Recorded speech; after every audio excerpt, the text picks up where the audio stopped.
show. So Smackdown comes from the Thunderdome. Rumours circulating that we might not be seeing the Fist, the Smackdown Fist, which would be a shame. But this is still a throwback episode, so there is sure to be legends, you would imagine. Obviously, graphics and everything are going to be quite throwback as well. So I'm not quite sure what we're getting. There's no news on that yet, but whatever we're going to get is going to be great by me. I'm a big fan of these retro shows. You know, like the Raw Reunion, Raw 25, things along those lines. I am a big fan about these retro shows. So I am very much looking forward to what is going to be on the show tonight. I'm just having a look on Twitter to see what has been announced, because normally they do announce things in this hour leading up towards the show. And it says, get ready for a WrestleMania rematch when Cesaro takes on Seth Rollins. Tonight you will acknowledge your reigning Universal Champion, Roman Reigns. As well as that, we've got two legends colliding. Rey Mysterio taking on Dolph Ziggler. So we've got that tonight. Apparently Big E should be on the show as well. And that might be it. That might be all that's been announced for tonight. But honestly, that'll do me. I love SmackDown anyway. So the fact that this is a throwback special has only got me even more excited. So yeah, can't wait for tonight's show. Big shout out to everyone that is joining us. Robin813, hope you are well. Days, did you hear that New Japan has postponed Wrestle Grand Slam? I haven't. Why have they done that? What's going on with New Japan and Wrestle Grand Slam? I haven't heard that news, no. The intro for SmackDown should be the Attitude Era SmackDown intro, says Dominic. That would be good. That would be good. Thoughts on maybe Cena returning tonight and confronting Roman? I'm not expecting anything on that level, to be honest. Not a reason why it can't happen. We know that Cena was filming in Canada, which is why he wasn't at WrestleMania. He came out well in advance and said that he won't be at WrestleMania because he's in Canada. If he comes to the US, it's a nightmare to get back into Canada, and that was the whole story there. So we know that's the reason why he wasn't at WrestleMania. I don't know when that filming stopped, or if it has stopped, it might still be going on. So that's my only thought. Obviously, it can take a good few months to do a film, so he could still be in Canada. So I'm not going to expect him tonight, but could he show up? Sure. Yep. Yeah. I can't see any reason why not. I am expecting some sort of legends. I don't know who, but I am expecting something. Otherwise, what's the point of a throwback show? So I am expecting something. Days, it wouldn't be SmackDown Retro without a big name like Edge, because he is on the roster. Where has Sasha been, says Zach. Sasha is filming more Mandalorian, I believe. So she is taking a bit of a break at the moment. There's reports that it could be for a good few months. So, yeah, I wouldn't be expecting Sasha anytime soon. I would be stunned if she's on the show tonight. I'm really not expecting Sasha, and I'm not expecting Sasha for a while. But, yeah, apparently that's what she's off doing. Brony said, I honestly don't want The Rock tonight. He should return when there's fans so that he gets a massive pop. I don't think he'll be on the show tonight anyway. Yeah, I'm not expecting The Rock. Not without fans. No way. You might get a video message from The Rock. I mean, let's not rule out video messages from legends. But you're absolutely right. I think you've hit the nail on the head. There are no fans. It's Thunderdome. So, as a result, There's not going to be that big pop, that big reaction. And there's just no need to do it, really. I mean, we didn't even get much in the way of, post-shows after WrestleMania. Like, Raw after WrestleMania was really disappointing. SmackDown after WrestleMania was really disappointing. And if they're not going to go big for those shows, I don't think they're going to go big for this. Days, do you think we'll see legends tonight? If so, who? And is it just for views? I think you will see legends tonight. I think they will be video messages. Do I think there'll be any legends in the Thunderdome? It's a good one to have Edge around for, I suppose. So there's a chance that you see someone like Edge, who we haven't seen since WrestleMania. So, but I'm not expecting, no. Am I expecting Brock? No. Am I expecting Cena? No. Am I expecting Undertaker? No. Am I expecting, like, any other big names? No.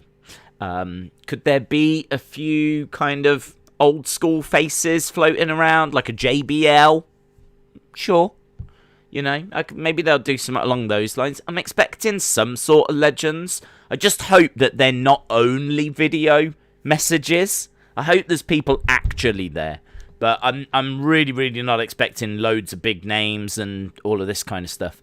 Again, because it comes back to the fact that there's no fans. There's no fans in attendance. It's all Thunderdome. And I think they're going to just focus on WrestleMania Backlash. I think that's going to be the focus. So who's going to be the next challenger for Roman? Who does Roman face at WrestleMania Backlash? Start getting a bit of build between Bianca and Bayley. I think that'll be the focus. And I think the presentation, and as I said, some video messages, maybe an Edge, a JBL, a Ron Simmons, someone along those lines will be around as well. But yeah, I really would turn the expectations down so that you're not too disappointed, because I still think this is going to be a great show. I'm not really tuning in because I'm expecting The Rock. I'm tuning in because it's SmackDown. SmackDown's awesome. Throwback episode means the graphics are going to be throwback and it's going to have a different feel. And I don't know what the set looks like. There's been no leaked images, but there's just been rumours that they can't set up the fist in time, and it takes a lot of work, and we're probably not going to get it. So we're going to have to wait and see what we do actually get. But yeah, I would turn your expectations down if you're expecting like Undertaker and all these people. Because, like, it should still be a really good show. Rick E245, shout out to you, buddy. Very, very kind donation. I'll get back to it in a second. I can see I've already missed one from Gaming in Real Time. Let me jump down to Gaming in Real Time. Hey, Days, I got a brand new Ryzen 5600X CPU. Well, look at you bragging. Shout out to you, Gaming in Real Time. I know the Ryzen CPUs are really, really impressive.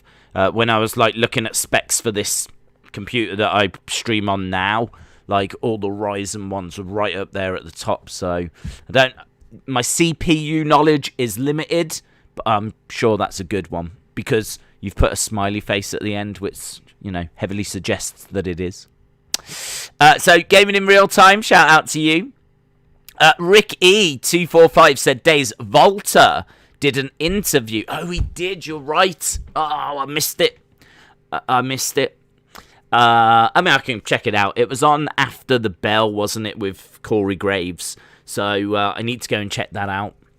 Volta did an interview with Corey Graves. He said Cesaro is one of the wrestlers that he would like to have a match with. What are your thoughts on that match? Yeah, it would be brilliant. I mean, any match involving Volta is going to have my attention. Is my favourite wrestler right now. Cesaro can have a match with anyone or anything. He can. He's so impressive, Cesaro. So yeah, I'd be really, really excited to see that match. I really would. And in fact, they've both been on the same show at the same time because they were both at like NXT TakeOver Cardiff, I think it was. And I think that's the show where we got Tyler Bate versus Volta and Cesaro versus Dragunov. I remember Cesaro being on a random NXT UK card. So, yeah, how crazy is that? So, I would be on board with that. I would be very much on board with that. And I think that he is someone that they need to start kind of highlighting and showing off a little bit more, because he is so impressive that, he could really be bringing some eyes to, like, NXT UK. And they just don't tend to use him all that much because he doesn't like to come over to the United States all that much by the looks of it. But, yeah, I wish that they would find a way of being able to, like, use him a little bit more. But that would be a great match, and I didn't hear that. So shout out to you, Rick E245, and really do appreciate the support. YT, your trash, says, did you hear that Dominic and Ray will be getting title shots at WrestleMania Backlash? I can't say I did hear that, but I'm not too surprised by that. And I think that could be a nice little story if they win. So I'd be down with that. Days, I could name a few legends that will appear tonight. Rikishi, JBL, Triple H, Shawn, Edge. Thoughts? Yeah, kind of around those ballparks. Edge on the roster. Triple H and Shawn employed by WWE. JBL, we see him on kickoff shows. Rikishi, obviously you've got the Usos and Roman, and he's part of that family, so yeah, I can see all of those being realistic. Did you hear... Oh, I read that one. People that you'll probably see tonight. Mick Foley, JBL, Edge, Kane, Mark Henry, Jeff Hardy, Triple H. Yep. Kind of that ballpark I would agree with. They're the kind of names, without being disrespectful, that are legends, but, aren't going to get you the craziest fan reactions in the world. Like, you're not missing out on anything massive by not having fans if you bring out JBL, right? So, who is a legend and was a WWE champion and, in the Hall of Fame. So, no shade, but, yeah, that's the kind of level that you could have. Maybe not even out, just doing a little backstage skit. Do you know what I mean? We've seen that before. Remember the APA playing cards with the $1 Million Man and Sergeant Slaughter, maybe Ricky the Dragon. I wouldn't imagine Ricky the Dragon tonight, though. But, yeah, I remember them all sitting around a table on, like, a Raw 25 show or something. So you might get a skit like that. Hello, my name is Giovanni from Brazil. Shout out to Giovanni and shout out to Brazil. Manny says, what has been happening on SmackDown? I haven't watched in a while. Well, Roman is champion. We're going to find, and he's just got rid of Daniel Bryan. Is there a chance that we see Daniel Bryan tonight? Is there a chance that we see Bryan Danielson tonight? I don't think so. I don't think WWE are going to want to use him under a different name for no reason, so I wouldn't imagine that. Is there a chance we see Daniel? I also don't think so. Rumours are now that he's not even under contract anymore, so I think Roman will be trash talking. I could see tonight starting with Roman trash talking, Cesaro comes out, confronts him, Seth comes out, and then it leads to the match between them two. And basically this show ends with Cesaro being the next challenger, or maybe Edge comes out and, we get Edge and Roman one-on-one. Kind of the match that we wanted at WrestleMania, we finally get at WrestleMania Backlash. So I kind of feel like Edge or Cesaro will be Roman's next opponent. But obviously we need to see how it plays out. Not expecting Daniel Bryan tonight. And obviously we got Bianca and Bayley. That's already set for WrestleMania Backlash, and we're just building towards that now. So no backstory there. Bayley actually went onto Twitter, and she was like, it was easier for me to get a shot for this SmackDown Women's title than it was for Rhea Ripley to get a shot at the Raw title at WrestleMania. You might remember Rhea Ripley just turned up and said, I'll face you. And that's how she got her WrestleMania match, and Bayley was having a little bit of fun with that. Anna Dawes, shout out to you. Anna Dawes said, Days, I have used a holiday day tomorrow so that I can watch the show tonight. This could be must-see TV. I hope everyone is good. I am hyped for the show. That's amazing that you've used a holiday day so that you can watch the show tonight. That's very, very cool. So big shout out to Anna Dawes, and fingers crossed that it is going to be as good as what you're hoping for. And I honestly think that it's going to be a really fun show. As we've just been saying in the first 15 minutes of the stream, just maybe a few people out there, maybe just turn down the expectations, because it would be such a shame for people to be disappointed by what is hopefully still going to be a really good show. Do you know what I mean? It'd be a shame if people were like, oh, I was really hoping that we'd get The Rock and The Undertaker and all this. But we've still ended up with a really good show. So, yeah, lower the expectations and just enjoy whatever we get tonight, because I am expecting something cool. I'm expecting it to be a really solid, really good show.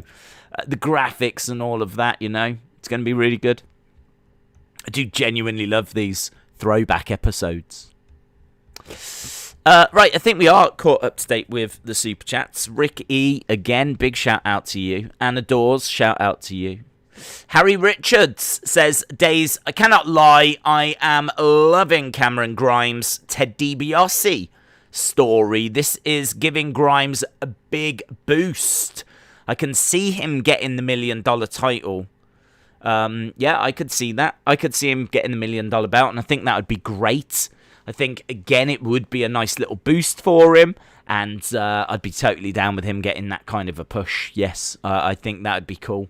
I don't need Ted DiBiase being in his corner all the time, but Ted coming down for a takeover match or something would be good if Ted was in his corner for one of those, and his manager for one of those. But I don't need to see Ted DiBiase being a manager every week. I don't think that works for AEW. I was thinking about this the other day, about how, do you remember when Jake the Snake cut a great promo on Cody Rhodes? Cut a really, really good promo. And everyone was buzzing about Jake the Snake. And then all they did was they just had him walk out with Lance Archer, or just kind of, cutting a bit of a promo backstage with Lance Archer, but it was all a bit forgettable. And I kind of feel like when you see the legends week after week after week, it really does kind of take down the impact of them. I mean, Sting now has got no impact anymore. Because you see him week after week after week after week after week. So I wouldn't want that for Cameron Grimes, but I think it'd be really cool if Ted DiBiase was in his corner for a takeover match or something along those lines. It'd be really, really good. And, as you said, if he ends up getting the $1 million championship, that'd be great as well. Daniel said, the fight night tomorrow is stacked. It would have been a pay-per-view card if TJ and Sanhagen didn't get cancelled. I'm surprised that Magny Jeff Neal isn't the main event tomorrow. I agree with that. Tomorrow's fight night looks awesome. Some really, really exciting fights. Big names as well. Cowboy Cerrone, Michelle Watson, Amanda Hebus, Neil Magny, as you said, and Jeff Neal. So there's some good names on that card. And some really good fights, and really looking forward to it. It's a really good weekend, actually. It's a really good weekend. I'm looking forward to tonight. Really looking forward to tomorrow. I believe it's Mothering Sunday on Sunday as well, so you better all grab your mothers. But sadly, it's not in the UK. We celebrate it in March. Giovanni said, what fighter do you like the best? I don't know what you mean. If you mean UFC or WWE. I really love Volta in NXT UK. And in regards to UFC, probably Thug Rose or Amanda Nunes. Big fan of her as well. But yeah, probably Thug Rose. I'm going through a Thug Rose phase. Days, have you seen the video tweeted a few days ago of Liv training? In her videos, she was flipping off ropes. It was impressive. Looks like she's learned a couple of moves whilst being off TV. Okay. I haven't seen that, no. It's cool. I mean, the problem is that women's wrestling apparently isn't generating views. So if it's not generating views, then, you know, I think something like someone looked in, I think it was 2021 so far, they took the average time that women got, like, TV time on each show. Smackdown came out bottom. The women get, on average, I think 2 minutes something from Smackdown. Like, the other shows didn't fare much better. It was like 4 minutes, 6 minutes. Like, considering, like, these shows are like 2 hours long, it was horrific. So, my first thought is that's cool, but I don't know when she's going to get a chance to show these moves, because at the moment, women's wrestling is not in a great place. The women are there, but the creative and the trust, if you will. And what's interesting, this isn't just WWE. Look at AEW. AEW are getting a lot of criticism for their lack of women's wrestling. So, I just don't know. I don't know. I mean, who is watching a show and then the women come out and then people turn the channel? I mean, is that happening out there? Because I get more excited when the women come out, because they tend to have great matches and interesting segments, and I love women's wrestling. So, I don't know. I'm so surprised that there's this data out there, not just from WWE, but AEW as well, that suggests that women's wrestling just isn't doing it.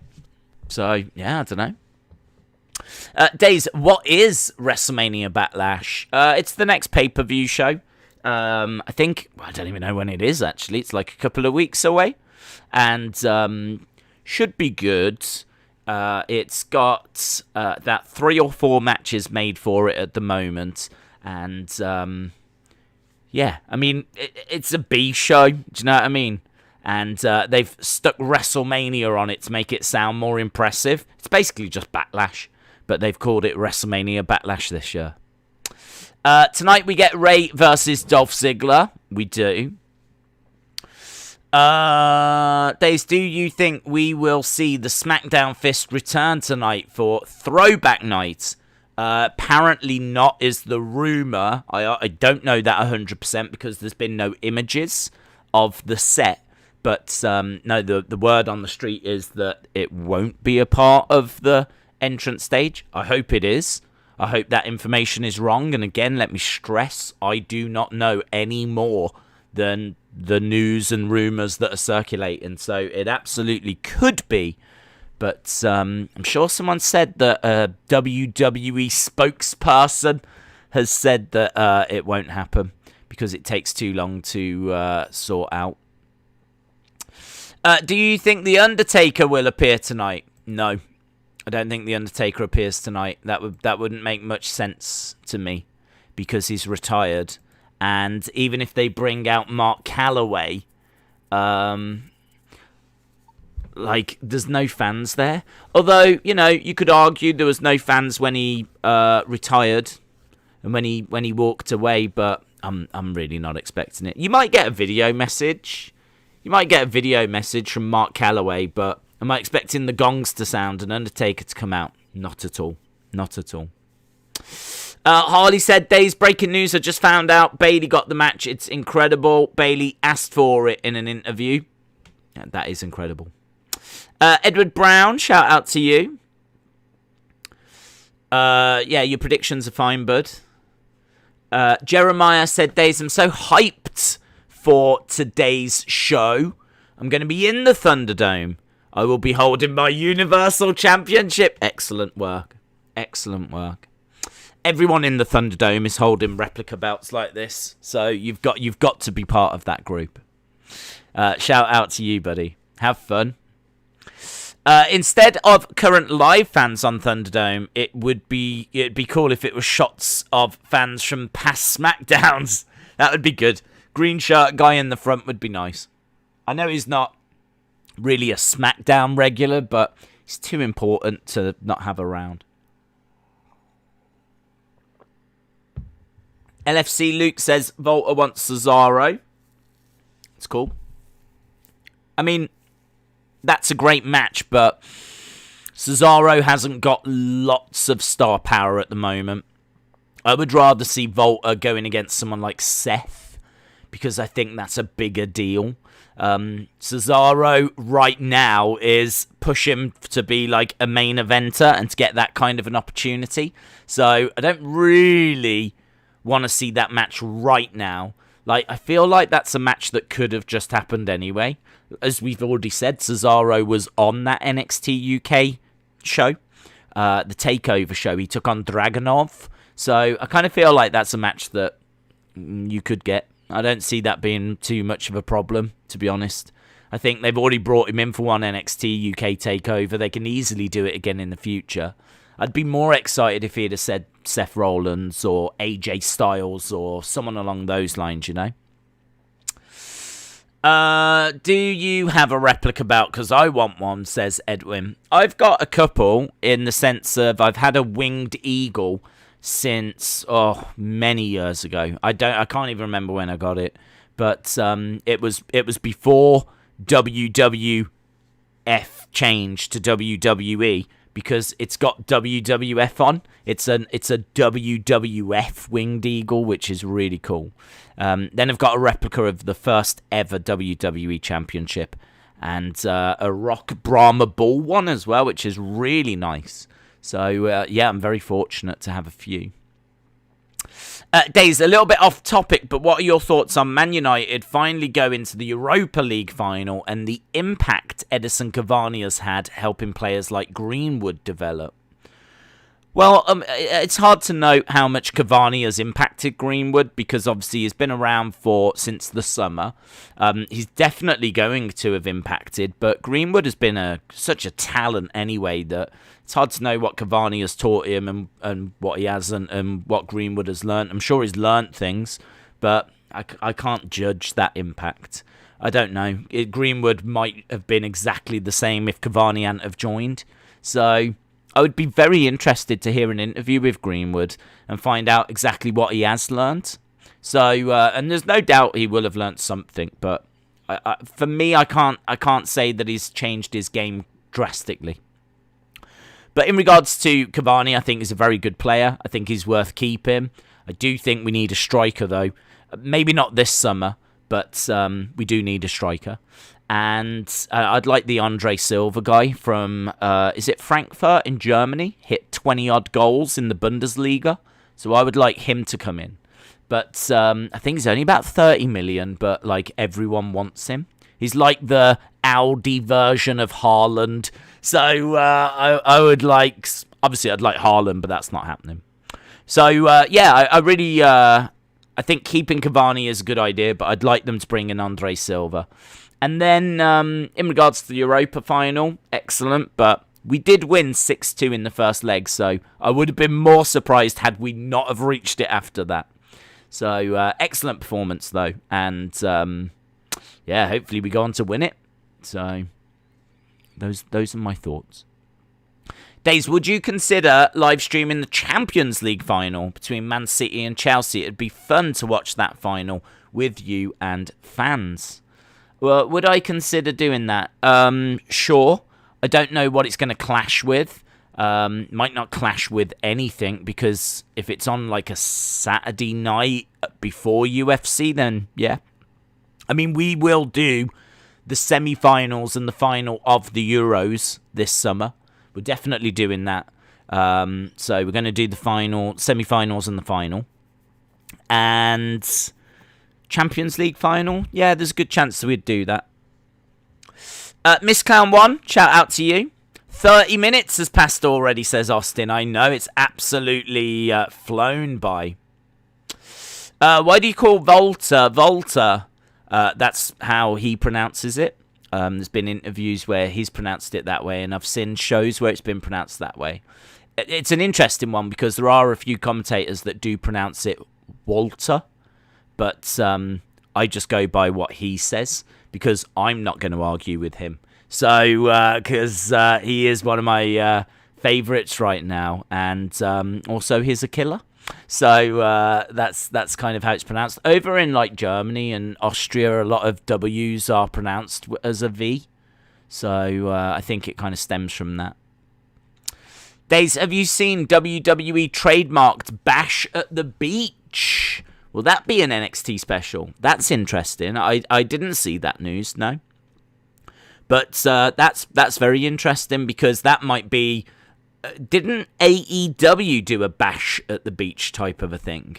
So maybe part of it is that NXT wants to do it, but they also don't want AEW doing it. So maybe there's a little bit something there. Did AEW get Botchamania taken down? Yeah, I think so. So obviously Botchamania is... much loved. I've watched it myself. I don't watch it every time, but I've certainly seen episodes. Hang on. And I will go on record to saying it is appalling that show has been taken down and that it keeps getting taken down. I understand that some of the clips... I understand that it's a problem because... like, them using clips, you've really got to transform it. We've spoken about this before, right? You've got to transform the meaning. You can't just show a match, or you can't just show stuff without transforming the meaning. But I would argue that Botchamania, with the text and, you know, the way that it's presenting and just the clown music in the background and whatever, they're clearly transforming the meaning and just focusing on the botches and focusing on and making it fun and funny, you know. So it's a grey area. It's one that, you know, it's so hard to defend because are you doing that for every single clip? Are you transforming the meaning? Are you transforming the original work? Like every single clip that he uses, he has to defend. And honestly, it would probably become like you wouldn't be able to defend it because it's a grey area anyway. You're using so many clips that it'd be a difficult thing to defend, I think. So his channel has been taken down many times, not just this time. So it is worth stressing that because AEW I've seen getting a lot of bad press, but yeah, I do think that they have had an effect because he's sent a message out on Twitter saying that yes, the channel has gone. Yes, he's working with AEW, and he said AEW in particular. He's like, I am working with AEW to get this resolved. Don't know if it will be resolved. So, yeah, I don't know. I mean, it should be, because obviously we don't know any more than that, but he said the other day that AEW put in 2 copyright strikes, and that they had both been retracted, but that YouTube was just taking a little bit of time to retract them. So YouTube was the ones that were dragging their heels. If a 3rd copyright strike has come... I mean, what I don't understand, right, is if AEW has given him 2 copyright strikes and then took them away, then if another one has come through, he should be fine. So... has another 3 come through? And if so, have they come from AEW? And I don't know. It's just there's something not right here. Something not right. I do think this bot has got mental, but there's something not right. Like, he hasn't changed how he's been doing stuff, and now all of a sudden he's getting all these copyright strikes. I mean, I feel like they've tweaked and changed their AEW YouTube bot, and it's gone out and gone mental. Now they're trying to tweak it and change it again. I don't know if it's just hit him with another copyright strike or what's actually gone down, but he did definitely say 2 of them had been taken back by AEW. So, fingers crossed that he does get the channel back. But it's a nightmare. It's a nightmare. But the only thing I would say with Botchamania is I am a fan of it. I think it should be allowed to continue. But it is a tough one to defend because he is using footage, and the argument is he transforming it enough? Fair use allows you to use it if you transform it and turn it into an original work. So does Botchamania do that? certainly there's people out there that would argue that it does, and there's people out there that would say that it doesn't, and that's the problem. That's the problem with it, and that's why his channel has repeatedly been taken down, and he's had to restart again and again and again, you know. So, I'm a fan of Botchamania. Let's make that clear. I'm certainly no hater. I'm a fan of Botchamania. I think that it provides a lot of entertainment and doesn't do anyone any harm. I think the wrestlers, in a way, see it as a badge of honor. You know, look at how many wrestlers are quite happy to be a part of the intro of that show. Do you know what I mean? I think, like, if you're on Botchamania, then it's a bit of a... Oh, do you know what I mean? I don't know. Sucks. It does suck. Joaquin Uribe said, how is SmackDown better than Raw when it's the same company? Well, yeah, I mean, I would imagine there's some kind of... I think it comes down to the networks. There's some kind of influence that Fox has that USA just doesn't seem to have. Or maybe Fox has got a certain idea of what they want from the show, and USA don't. Do you know what I mean? USA are quite happy to just get what they get, but Fox, you know, are a bit more hands-on. So, yeah, I kind of feel like that's the big difference. Matthew updated on his Twitter. Did he? What has he said? Let's just have a quick look, because I'd be very interested in that. And hopefully, as I said, it gets resolved. The channel is back. Okay, I didn't see this. So, a couple of hours ago, he said the channel is back.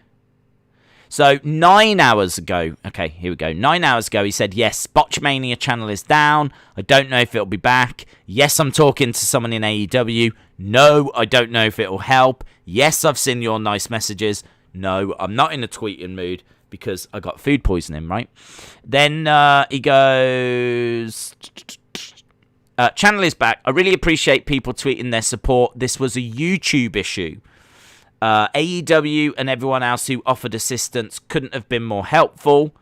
Thanks, Windjammers. I don't know what that means. I know it's hypercritical because I tweeted last week AEW taking down videos and definitely fanned the flames, but I didn't realise that it was a bot YouTube issue and I panicked. So please stop atting AEW people and telling them to F off. They couldn't have been nicer. Well, there we go. So Matthew is saying that AEW have been very helpful to him and that it was a bot and, you know, done. Resolved. That's good.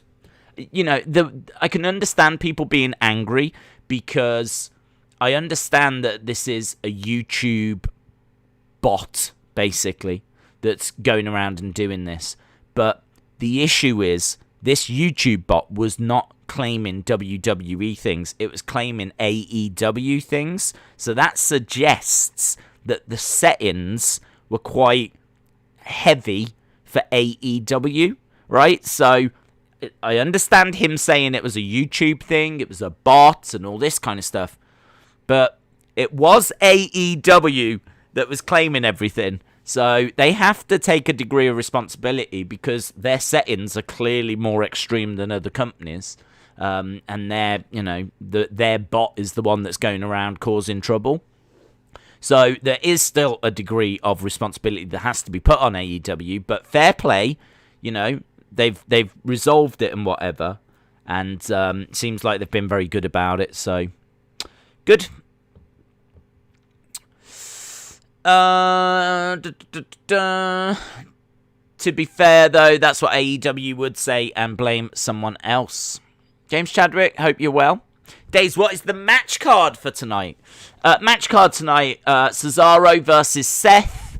We've also got Roman doing a promo. We've also got Ray versus Dolph Ziggler. And I feel like there's something else I'm forgetting. But there's not been much that's been announced. I think it was like 4 things, and I've given you 3. So there's one thing that has slipped my mind, but it was nothing massive. Days, what's a famous WWE moment that made you watch WWE? For me, it was the Punk pipe bomb. At the time when Punk said the company would be better when Vince is dead, I was buzzing. There's not really a famous moment. It was my cousin that got me watching it, so I didn't even know it existed. We didn't have Sky. We had 4 channels when I was growing up, right, on TV. And we didn't have Sky, and none of those channels were showing WWE. So I wasn't aware of WWE. I wasn't aware of WCW. There was no wrestling on TV when I was growing up. Wrestling was not in my life, right? So you can imagine young me going round to my nan and granddad's, as I would most weekends, and my cousin would be there. And my cousin had a videotape of WWE. And he was, I don't know if he was watching it or if he'd have brought it, like, especially to show me. But he had a videotape of, I think it was, I feel like it was Survivor Series 92. I'm almost 100% sure that's the first wrestling I ever saw. Not just WWE, but the first wrestling I ever saw was Survivor Series 92. And to see a Big Boss Man against Nails had a big impact on me, because I couldn't get my head around how a police officer and a prisoner were allowed to just do what they were doing. Even at a young age, I couldn't get my head around it. I was like, and they're allowed to do this? And I think it was a nightstick match. So, like, you climbed up and you got the nightstick. Whoever got the nightstick was allowed to use it. And the Boss Man was really cool, and it was very easy. Well, this is the good guy, this is the bad guy, and I lapped it up. I absolutely lapped it up. I just couldn't get enough of it. So it's not really a moment. It's more a show. Do you know what I mean? It was Survivor Series 92. That's what hooked me, and then that was it. I just wanted more and more and more. And we used to go, like, say, my nan and granddad's on a Saturday, and some weekends we'd go to, like, Car Boot on a Sunday. So that's where, we've spoken about this before, I don't know if you have them in America, but in the UK on a Sunday, you know, like in the local area, like all these cars will go to a field and they'll pop their boots open, put a little table in front of the car, and they'll just like sell stuff, like, you know, things they don't want anymore, old figures, old DVDs, teapots, do you know what I mean, just random tat. It's like a flea market in a way. So, and you just go in the field and walk along the cars and have a look and see what people are selling. I'll give you 50p for that. I'll give you £1 for that, whatever. And of course, people were selling loads of videotapes and stuff like that. And there'd be loads of wrestling videotapes people didn't want anymore. And I used to get all sorts of things. I got a WWF bean bag. I got a WWF tent. I got my LJN British Bulldogs for like, I think it was something like £5. Still in the box, LJN. Like proper 1980s British Bulldogs figures that someone was just selling. And you've got to remember, this is before eBay. There's no eBay. There's no internet, right? So the only way that you was getting any wrestling stuff was either brand new in the shops or the older stuff. You'd have to go to a car boot, or you would have to have a look in the newspaper and see what people were selling and listing on there. That was it. That was your only options. There was no internet. If there was, it was in its earliest stages. So, I mean, we're talking like 92, 93, 94, kind of around that time.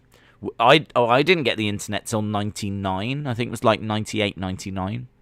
So, yeah, this was before that, so... Used to love those weekends, though. Go round to see my nan and granddad, see my grandma, have, you know, catch up with my cousins, and then, you know, go to a car boot on a Sunday and spend the rest of Sunday then watching whatever I'd bought. So, I know my first videotape was Wrestlemania 5. Love that show. Love that show. Got a soft spot for it as a result. I wore that videotape out. Days, WWE have announced a match for WrestleMania Backlash is going to be the Mysterios versus Rude and Ziggler. Very cool. Dominic was in a video that got 3 million views yesterday. Oh, what was he doing?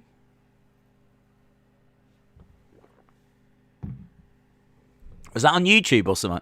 That's a lot. What's your favourite Undertaker moment on SmackDown?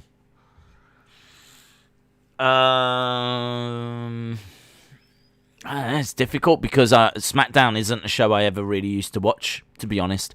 The problem with SmackDown has been that before the brand split,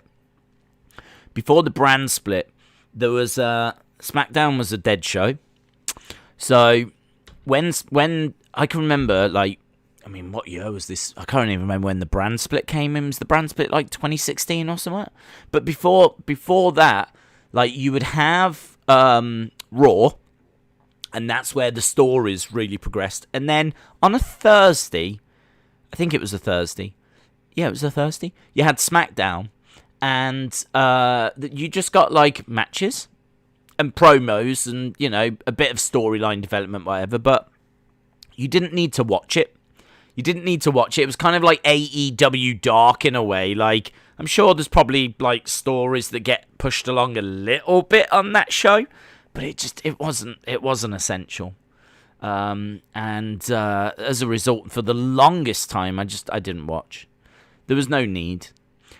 SmackDown always has worked best when it's been a brand split. So it's had a few brand split eras, and for me, that's when it's really come into its own, and it's had its own storylines, its own roster, and but for the longest time, it just wasn't. It was just when it was one brand, when it was one roster, it was a show you just didn't need to watch it. You really didn't need to watch it. But yeah, there has been some great Undertaker moments, but you're going back to probably the first brand split, which was when was that? 2003, around that ballpark. The first brand split came in because obviously when WCW went out of business, WWE soon realized it needed its own competition. Without any competition to go up against, there was a danger that things were going to go very stale. So as a result, they decided to create their own competition, and so it was kind of during the Ruthless Aggression era that we got our first brand split. And there was certainly some good stuff that came out of that. Doge is the father, says Wrestle with Andy. Doge did very well. Very excited to see what Doge is going to do tomorrow. Hayden said, in the 2000s, I loved going to see my grandparents when I was a kid. It was great to spend time with them, especially before my grandpa passed away. Yeah, you should treasure those moments. Bray Wyatt is still on the active roster. I was on it earlier, says Cheese Whiz. Teddy Long tonight. That would make sense, wouldn't it? Teddy Long being on Player. Heel Santa, shout out to you. Harley said, Dace, I didn't like Floyd at the press conference. He made the fight about race, saying that us black people have suffered and died for wrong reasons. He will do this for the black people, Logan said. Why make it about race? Yeah, I did see the... I must admit, I didn't quite understand that bit, because I think Logan said, why make it about race, and Floyd said it's always about race. So, I don't know, that doesn't feel like the right way to really go for this fight, but I think what they were doing is, but it was a battle of words, to be honest. I kind of think that Floyd went into it knowing that Logan Paul can shoot his mouth. That's what he does. Same with Jake, of course, maybe Jake more so. And I think it was just a bit of a battle of words. I certainly don't think it's about race. I don't think anyone's made this about race. So, yeah, I don't know. I didn't really understand that bit. But I did see that Jake Paul is selling gotcha hats. So it's basically a hat that says gotcha hat written on it. And he's selling them for $25. I mean, honestly, if you're going to spend $25 on a hat that says gotcha hat, which is based on one of the most cringiest things I've ever seen, where Jake Paul went up to Floyd Mayweather and took his hat and said, I got your hat. And now there's merch for that. And it's $25. And it is the most basic I mean, like, honestly, it's the kind of thing where you would go to, like, a flea market. They would have a plain black hat, and you would say, can you just put the words gotcha hat on that? And, like, do you know what I mean? They'll do that for, like, $5 for you or something. Like, and he's selling them for $25. Like, this is madness. This is now... That has made me even more angry. Just when you think Jake Paul couldn't become any more unlikable, he starts selling these hats, and you start going... Because you know there's someone buying them. He might not be selling many, or he might be selling loads, but you know there's people buying them. And that annoys me. It does annoy me. He's also got a tattoo that says gotcha hat. Days, there are rumours that Sasha is going to go to AEW. I doubt it, but if she did, what would your thoughts be? I feel that it would really elevate and legitimise the women's division of AEW. Yeah, I mean, it's not happening. I don't know when her contract's up, to be honest, but it's not happening. She's too big. They'll throw tons of money to keep her, and would it legitimise that? Yeah, of course it would. Harry Richards said, Days, just to go back onto Cavani. Okay. I don't know if you saw the Roma United game in the second leg when Greenwood got picked on by two Roma players. Cavani stepped in like a true leader. I didn't see it, to be honest. That's why I'd be really interested to hear from Greenwood and see what he has picked up and what he feels. Although saying that, a lot of these footballers just give you very press-friendly answers, don't they? They kind of give you an answer, but they don't really give you an answer. But I'd love to hear from Greenwood because he's such a talent. I mean, it's hard to, remember sometimes. He's only about 19. Like, he's a very exciting English player that's coming through. And he could have another 16, 17 years playing football at the top level. And, he's been around for a year or two now. And he's such an exciting player, great finisher, and I'm very excited. I'm very excited about England at the Euros, actually. I don't know that Greenwood makes the team, but he should probably make the squad. So, you've got the likes of Bellingham, you've got Greenwood, you've got Sancho, Foden, Rice. There's some brilliant English players coming through. And then you've got, your older players like, I think Maguire's about 25, is he? Which isn't that old.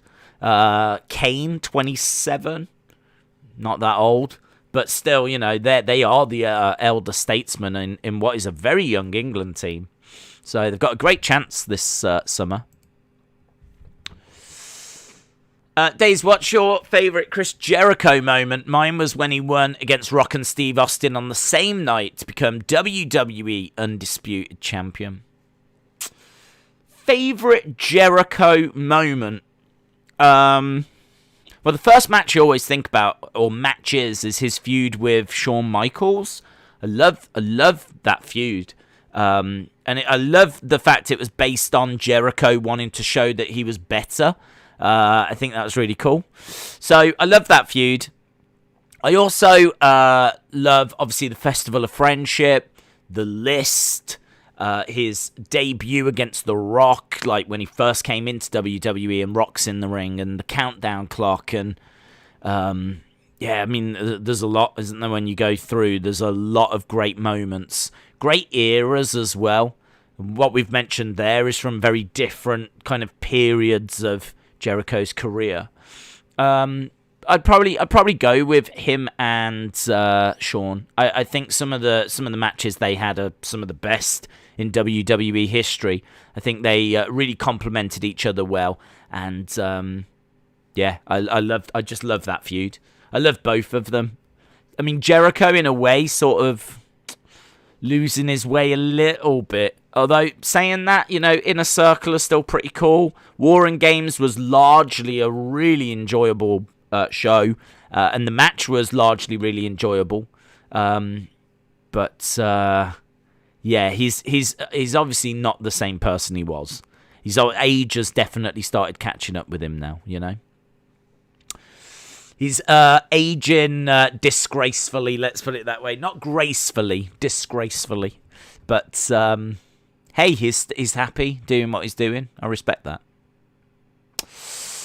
Days I hated Jake to, obviously, I mean, Logan and Floyd didn't really hate each other. It was just for fun. They were cool. They wanted to entertain. Jake wants attention. And now Floyd probably hates Logan. Guys, we don't need the fist. WWE fists us every Monday. Psst, they don't do that to me. Best match of all time is AJ versus Brock. What is yours? My favourite match of all time, Shawn versus Undertaker, WrestleMania 25. Shout out to everyone that's joining us, by the way. I've only just noticed we've got 4 minutes. 4 minutes. So we are very much on our way towards SmackDown and the throwback episode. So very, very excited for tonight. This is something a little bit different. And SmackDown is good anyway, but the fact that they're giving us something a little bit different, a little bit tasty, I really do appreciate that. I do need to just send out a quick little tweet, because I have not even tweeted that we're live. So, no copyright content, let's put that out there. No copyright content, we are indeed live for WWE Smackdown. Live stream watch along. And tonight we're getting Cesaro versus Seth Rollins. We're going to be getting a Roman Reigns promo. It's a Throwback Smackdown special. And we've got Rey Mysterio taking on Dolph Ziggler. And more. That'll do. And more. Right, we are getting sneaking our way closer. I don't know what Smackdown is. There we go. Boom. Smackdown is the best show right now, says Alan. Days Raw is like Halloween. It's scary bad. I'm going to go for Cesaro, says Dennis. I hope we get the old intro and the fist stage. That would be good. Days, I'm in the Thunderdome. I'm watching SmackDown live. Have fun, my friend. It should be a very, very fun episode. That covers everyone. Let's scroll down. Alexander Black backstage. Okay. How does Blood and Guts compare to previous War Games matches? Well, I mean, like, obviously the finish. I kind of feel like the War Games was always quite brutal back in the day. So I kind of feel like it compares quite favourably, actually. I think they did a very good job of making it feel like an old school War Games match. And I really love the roof being on. I love the roof being on. That's a big criticism I have of the NXT War Games, is they took the roof off. So I loved the fact the roof was back. There was blood. It was brutal. The two teams just wanted to rip each other apart. But we didn't need that finish. We just didn't need it. Right. Oh, look at this! What the world is watching. Then, now, forever. Oh, I love it. So, we got an old school signature open. And look at this, like 99 intro.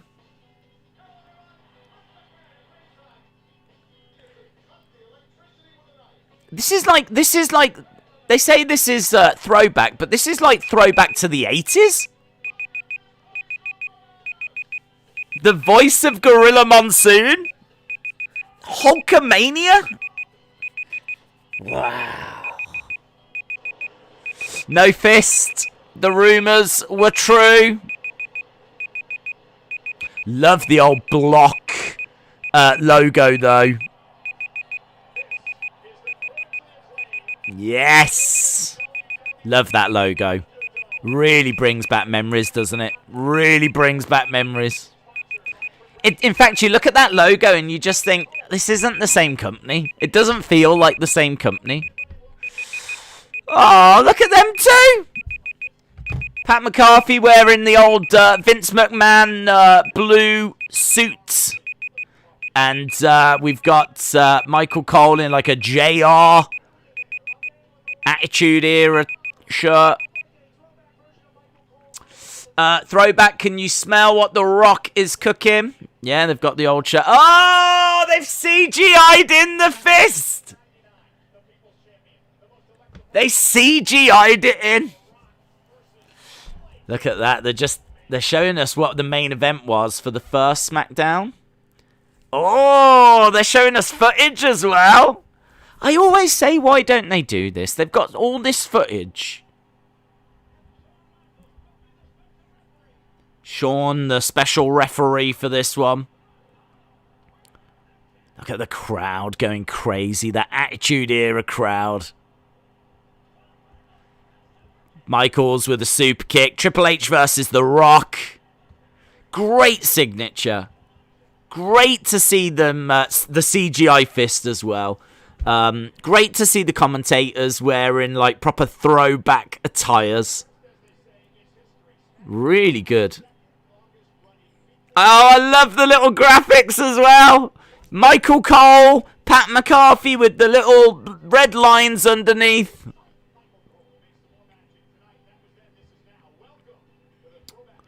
Welcome to the Throwback Edition. Love the old microphones as well. Oh, it's all so good. Just love it all. I wish this was every week. Right. We're proper late with the clock, but hey ho.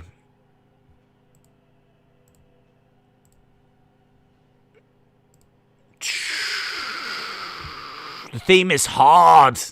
Right, Roman making his way out.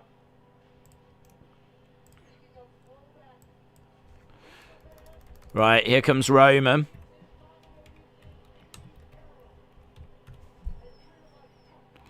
Roman coming out with Jey Uso.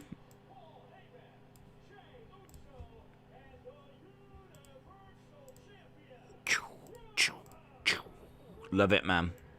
Love, love, love the throwback vibes. I'm living that throwback life. I should be sat here on my WWF beanbag.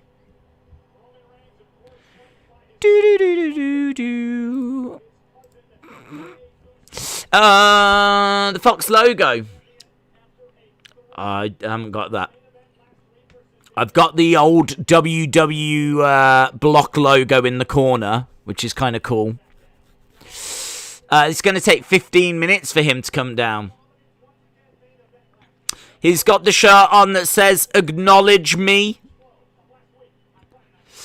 Dazzled by Nature said, if only Raw was back to Raw is War, that would be cool.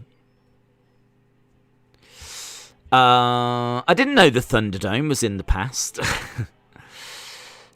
This song will be stuck in my head. This is 80s SmackDown, which is weird. Well, they're kind of jumping all over the place, actually. They did a little bit of an intro for the 90s. They did an intro for the 80s as well. But what I love about seeing the 80s intro is there wasn't SmackDown in the 80s. So they're kind of showing us what it would have looked like. I really appreciate that. So it's cool, man. Get to the ring. Time is being wasted, says Butterspark. Well, they're just showing what happened last week. So they're just showing what happened with Daniel Bryan, who's obviously gone from the show. He's gone from SmackDown, so we need to see what the next step is going to be with all of that.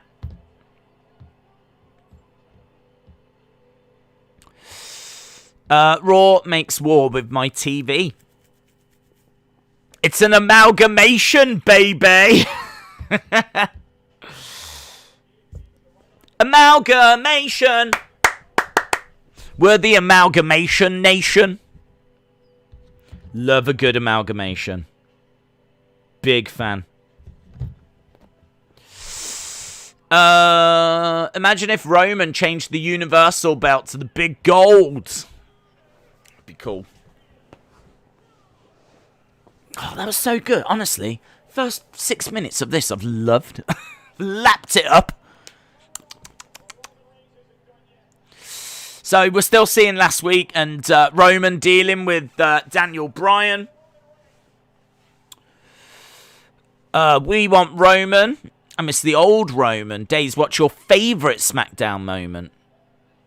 It's difficult for me to say because I've never been a big watcher of SmackDown. For the longest time, it was irrelevant.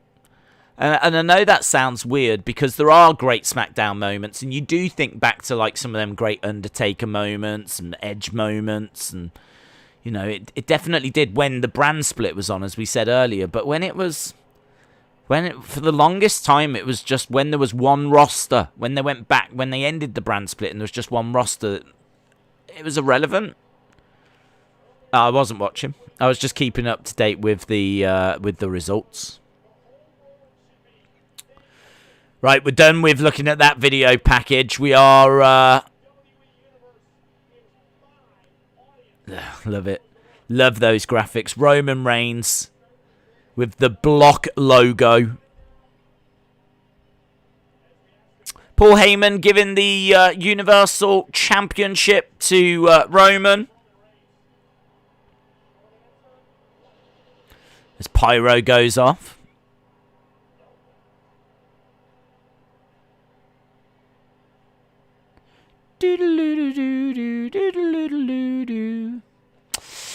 Days, do you know Filana Productions? He says SmackDown is the best. What about NXT UK? Okay, we're going to hear from Roman and Paul Heyman first, actually. Your tribal chief.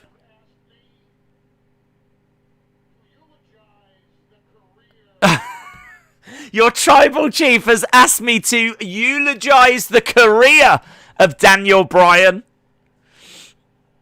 It's like a funeral. That would have been good, actually, if they'd have made it look like the Undertaker's funeral parlor. And we were like, oh, it's going to be the Undertaker. And then they could have had the gongs hit. Oh, that would have been a great start. They could have had a casket and wreaths and all of this. And we'd be like, what's this? And then the gongs hit. Everyone loses their mind.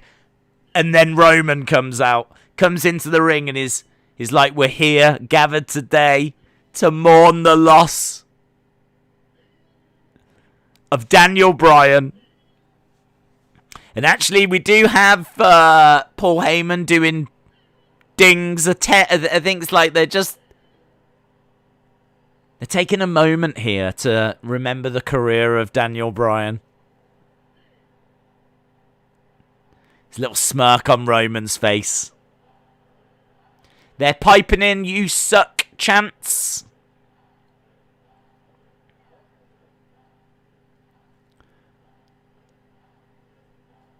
So, was it a 10-bell salute for Daniel there?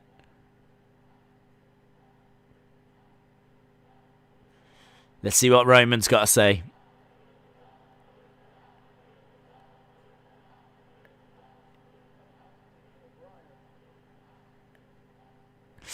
Roman laughing. Roman is awesome. He is awesome. Ding dong hello, says Dennis. I did what I said I was going to do. I put everything on my back and I carried it. You should acknowledge me.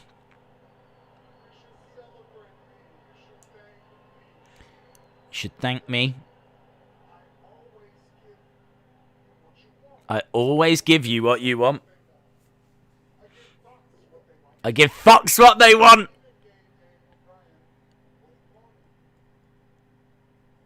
He's the best. He is the best.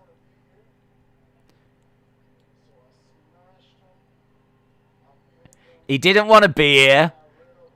So I smashed him, I pinned him, I got rid of him.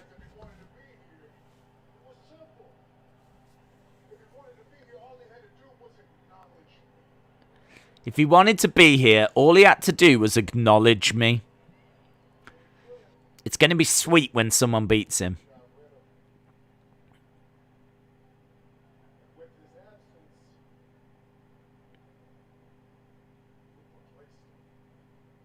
We've replaced him. With someone that will acknowledge me? Who? Who have they replaced him with? Jimmy. Jimmy's back. Jimmy's back.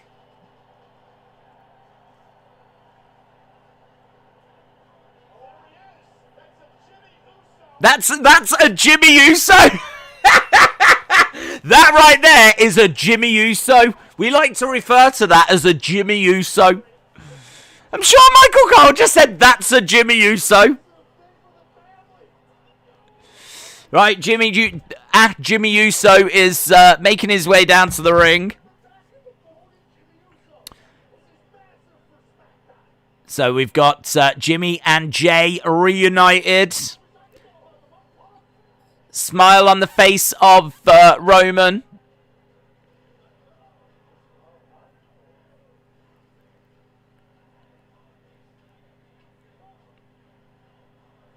Okay. Usos are excited. Going over to Paul Heyman. Paul's like...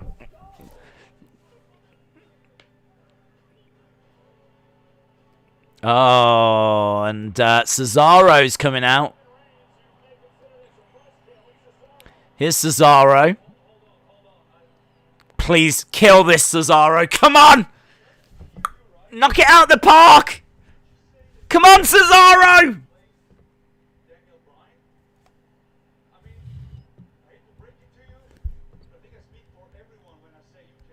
You cannot. You can never replace Daniel.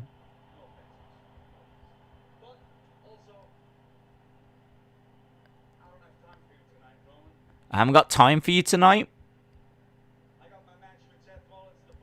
Look at Roman laughing his head off. Jump from behind. Ah.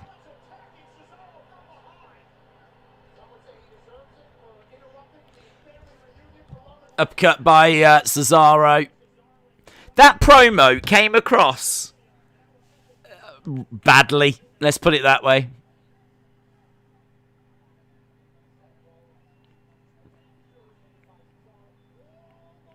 Here's Teddy Long, player.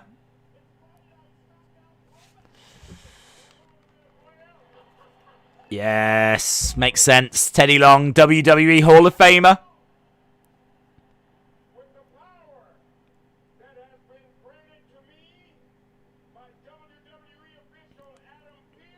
Is he making a tag match?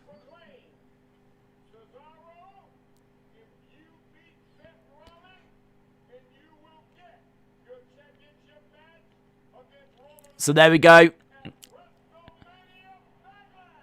So if Cesaro beats Seth, he will face Roman at WrestleMania Backlash.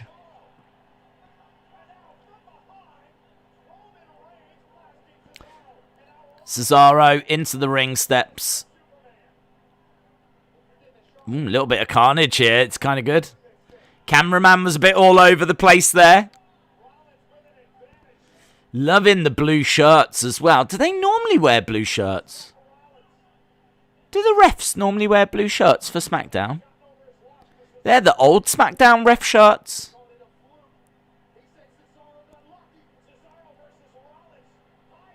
I've never thought about that. What do the refs normally wear on SmackDown? Because it's not them blue shirts. Love it. Love the graphics. They've done so well with the graphics. And we go to commercial break. Yeah, that when Cesaro came out and he was like, I haven't got time for you tonight, Roman. It's a little bit like a kid in Little League coming out saying to like someone that plays in the MLB, like, Yeah, I could, give you a game, but I'm busy tonight. Like, it didn't feel like they were at the same level at all. Do you know what I mean? So, I don't know. I didn't think that promo did a great deal for Cesaro, but a great start overall. Joaquin said that segment got me excited. It's good, wasn't it? It was good. You didn't know what was coming next, did you? And the graphics looked great. Teddy Long being involved was great. Jimmy Uso came back. It felt like there was things happening. It felt significant. You didn't know was Daniel gonna come out? And when he said we've replaced him with someone that will acknowledge me, I suppose your mind did go to Jimmy Uso, but you didn't know. Is it an NXT call up? Was it? I don't know. Could have been anyone. But yeah, it was good. It was good. Days, it's an awesome opening, says Harley. Awesome show. Jimmy is back. Let's go, says Dom15. Great start to SmackDown, says Robbie. Old school SmackDown should be a yearly tradition, says Aiden. That segment made me feel excited, said LD Cool. Really great open, said Brony. Chunky Boy Harrison said, I want Seth to win. That's my unpopular opinion. The refs normally wear zebra tops, says Radioactive Burn. Do they? On SmackDown as well. It's one of those things that I've just never thought about. But they did used to wear those blue shirts, and it's great to see them wearing them again. So it's lovely little details like that. But what's very interesting about this throwback episode is that it's not set in any specific era. So, on the ring, you've got the block logo. The graphics are, proper, 80s graphics. The yellow words with the red line underneath is very early WrestleManias, going back to the 80s. So, and, the jacket that Pat McCarthy was wearing is the jacket that Vince used to wear from the 80s as well. So it's all over the place in regards to what era it's set in. We've seen the fist, and we've seen the old intro. Obviously, there's a lot of different kind of eras, but it's all in one big melting pot, and it's a beautiful mess. That's what we've got, a beautiful throwback mess. But it's been a very entertaining first 20 minutes. I do agree. So, we are going over to Seth versus Cesaro. If Cesaro wins, then he will get that opportunity. Lord Alfred Hayes! Ico Pro advert! Ah! Yes! Ico Pro! WWE's own supplement that was being heavily promoted in the early 90s. And Lord Alfred Hayes, who's no longer with us, but how great to hear his voice in 2021. Ico Pro. You've got to want it. Oh, I love this! Always makes me think of the Manhattan Center, Ico Pro. And those, early 1993 Raws with the Ico Pro banner.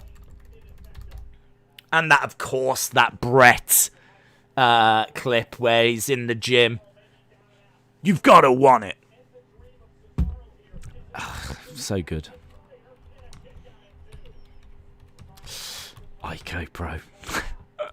I wonder if they've still got some of that lying around in the warehouse. You've got to want it.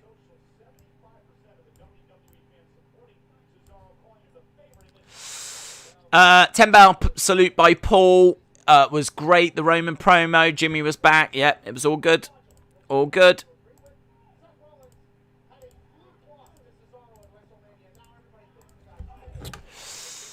I thought that Teddy was going to tell Cesaro to find 3 parts. Yeah, I thought that as well. I'm pleased it didn't go that way. BBB Yipsy, shout out to you. Blackbeard said this is 100 million times better than Legends Night. We've got... Look at Heyman. We've got Roman watching backstage. Paul Heyman was behind him, just kind of peeping from behind the Universal Championship. Fun, man. Fun stuff. Miss Clown 1 says, if you're not down with that, we got 2 words for you. Fair enough. If this is throwback, why can't we have old themes and old attires? Well, I don't know, to be honest. Some of the old themes they might not have the rights for anymore. Obviously, a lot of them CFO $ things, they had to change. So some of the themes they might not be able to do anymore, might not be able to have. I suppose in a way, what they're doing is they're changing the setting, but presenting the modern wrestlers as they are now. It would be cool if, like, the wrestlers did, you know, have a bit of throwback. I would imagine if the New Day were on SmackDown, they'd come out dressed like Macho Man and people like that. Like, they would dress like legends of old. But I think, you know, we are still building towards WrestleMania Backlash, and I think they are going to try and present wrestlers in their modern form as much as possible.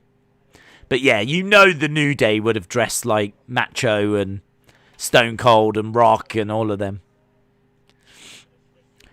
Excellent work by Cesaro, deadlifting Seth up in the air. Got him up. Lovely. What a suplex.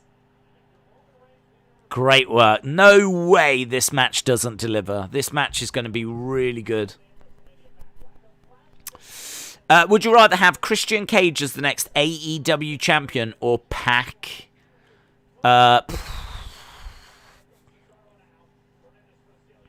Christian. I think Christian's a bit more credible at the moment. Pac's going to need a bit of building up.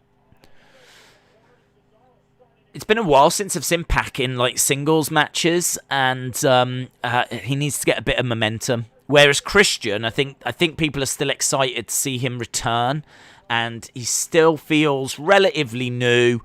You know, we saw him not long ago in the Royal Rumble. He was a big signing for AEW. Kind of, it's all simmered down a little bit with Christian, but they can easily, very quickly turn it all back up. So I kind of feel like there's a bit more excitement around Christian than Pac at the moment. Kick to the midsection. Cesaro. Thrown over. Nice.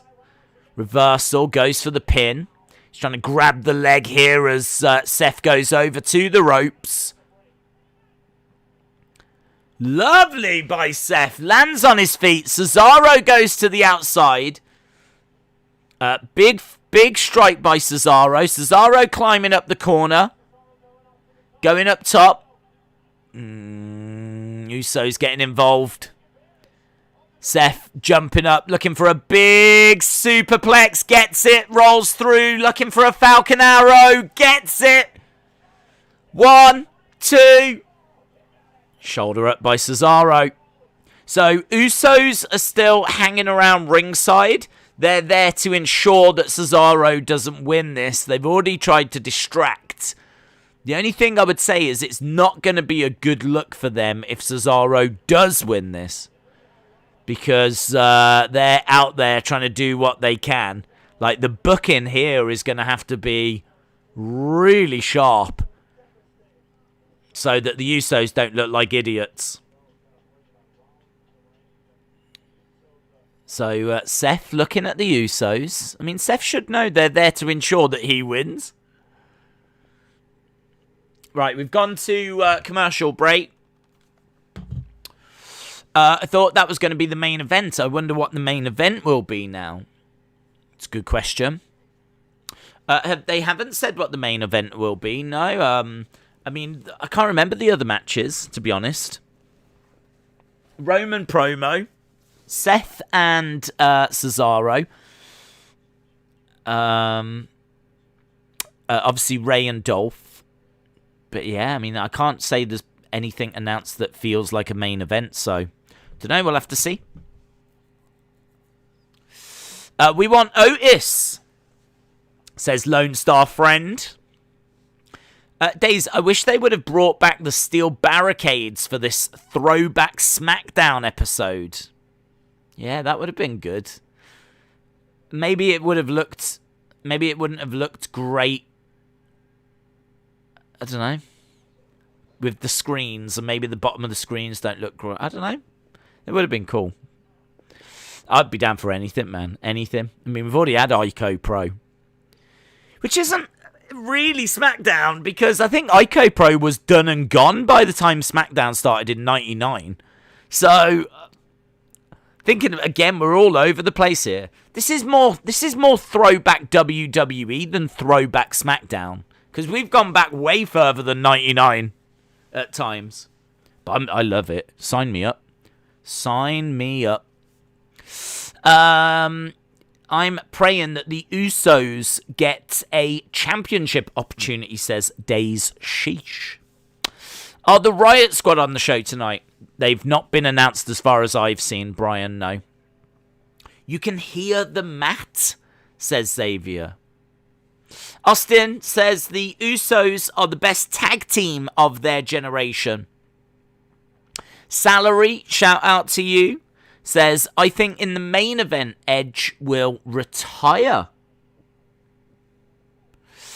Throwback WWE Blue version, says LFC Luke. Well, we are just at commercial break. You're not missing anything. I would hate for people to think I'm just sitting here yakking away for no reason. But we are at a commercial break at the moment. And yeah, I'm very excited to see what that main event's going to be. I'm very intrigued because, yeah, so far there hasn't been anything massive, anything obvious as a main event. Right, we're going back. We're almost a quarter of the way through. Oh, that's loud. Almost a quarter of the way through this show already.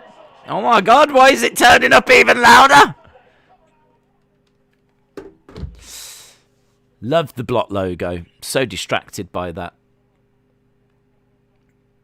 Right, Cesaro is tying up the legs of Seth. He's going to look to turn it over into a sharpshooter. And he's got the sharpshooter applied. My brother told me that The Rock is in the main event. Is it true? I need to know. No. There's been no announcement of that, so that would be nothing but speculation. And even if The Rock was to be on this show, which I'm close to 100% certain he is not going to be, I very much doubt he'll be there in person, and he certainly ain't working a match. Seth, Rollins, Cesaro over.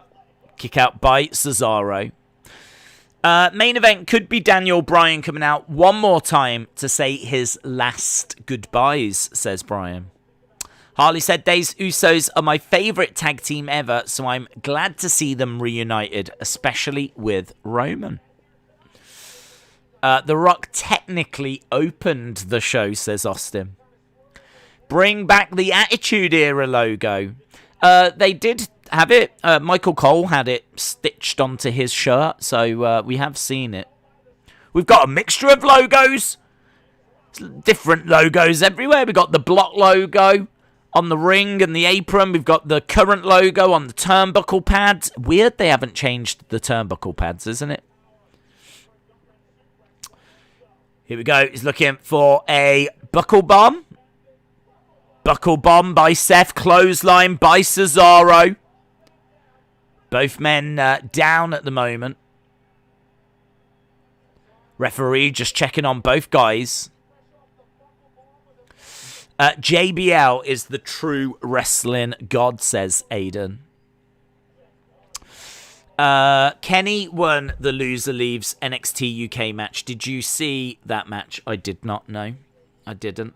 Was it good? Dazzle by Nature says maybe Becky Lynch could main event. We can dream.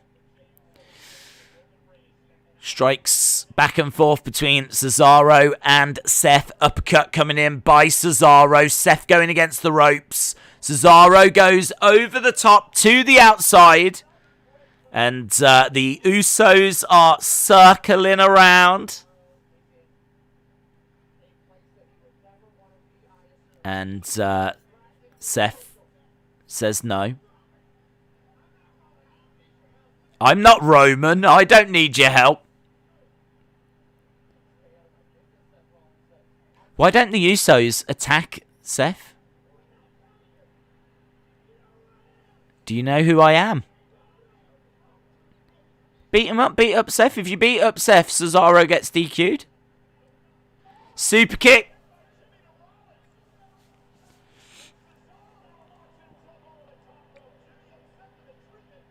Yeah, I mean, that is stupid.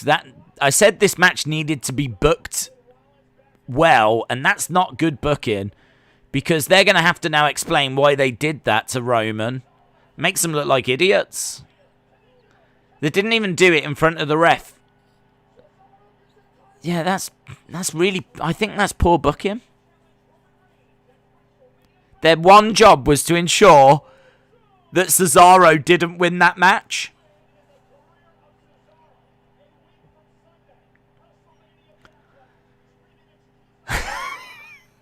Roman's like, these idiots. Ugh. But there we go. Cesaro wins. Cesaro wins. In my opinion, the Shield are the best ever tag team, says Andrew Plays. WTF just happened? WWE do good booking. That would be a thought. We need an old school Rey Mysterio entrance, says Adam. Days, I think the ref is wearing a retro top. Yes, they are, yeah. Or do they always wear them? No, I asked the exact same question. It's the exact same question I asked. I was like, do they always wear those blue ones? Or apparently no, they don't normally wear the blue. The blue is a proper throwback. Looks great, though, doesn't it? I love seeing the referees in blue. This is off topic, but I do feel as though Dominic needs new identity rather than just being Ray's son. I agree with that. Apparently, Seth needed someone's help because he didn't win. They're trying to get Seth to win, but then Seth shouted and poked both of them, pushed Jay. There was definitely a lot worse to make them look bad. I don't know. I think it makes the Usos look like idiots because their one job is to make sure that Seth wins that match. That's their only focus, is to make sure Seth wins that match. And an easy way to have done it would have been to have jumped into the ring and started beating up on Seth, to be honest. And then they could have got... Cesaro DQ'd. So I don't really understand why they didn't do that. If it was quite obvious that Seth wasn't going to win this match on his own, then why didn't the Usos do that? Instead, they super kick Seth when the ref's not looking, and Seth ends up getting disqualified, getting beaten rather than disqualified. So, yeah, I don't know. I think the booking needed to be stronger there. But that match was alright. Had some nice moments. Don't think it was as good as their WrestleMania match. For some reason, I like the Usos back together. It's a good feeling, says Doughboy. Would you ever take a job as a WWE commentator? I don't think so. I think I would enjoy it, but I don't think so.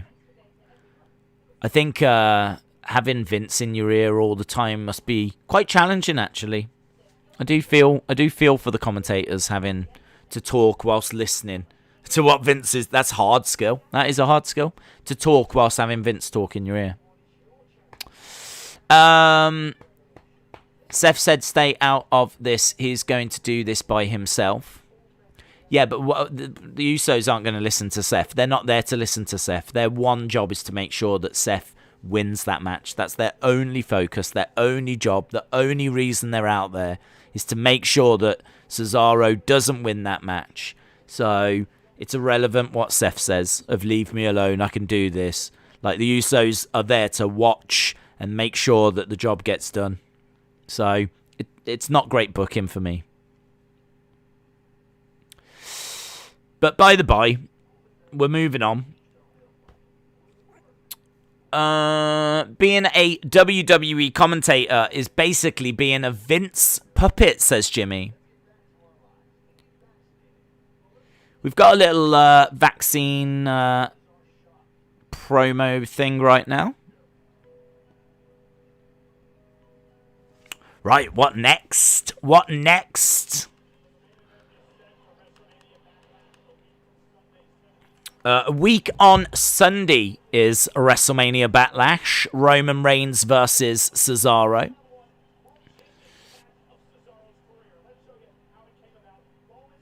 Oh, I'm just hitting a replay.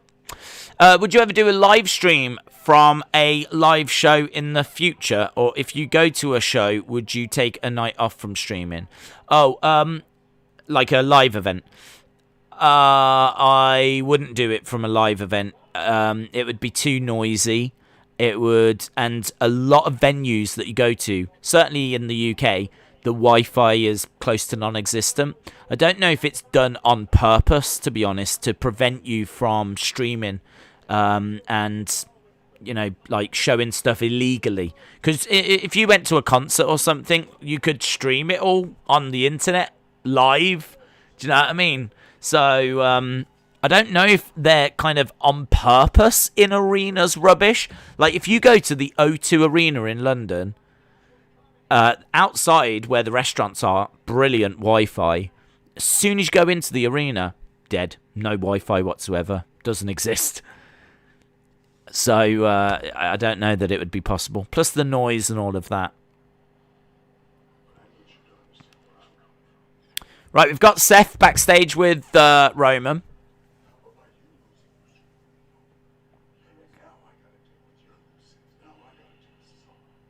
Now I've got to deal with Cesaro because you lost.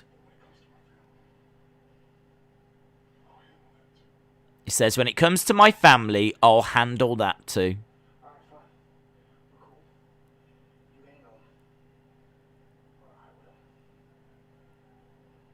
So, Usos made to look not great.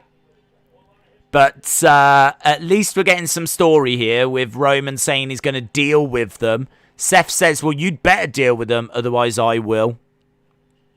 Oh, what a moment. This might be the best cinematic moment.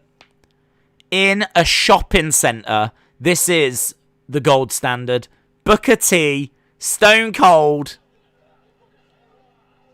Brilliant.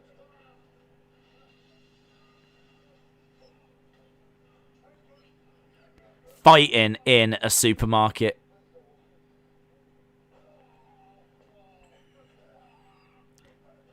Brilliant. I wish they did more of this. Like, seeing two people fight in something like this.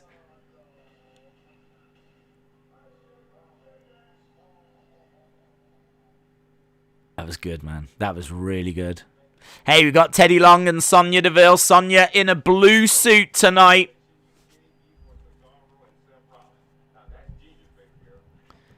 That's genius, baby girl.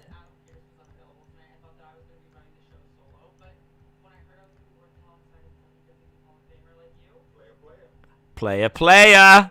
Player, player. Here's Sami Zayn.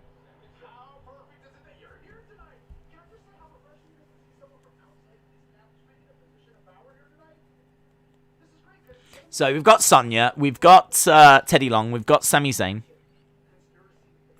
Big conspiracy against Sami Zayn. Massive.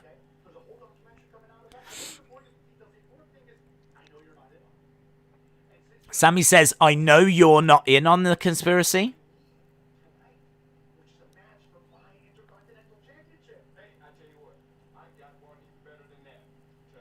tonight. One-on-one with The Undertaker! Yeah, no, he's like, all right, man, I'm joking.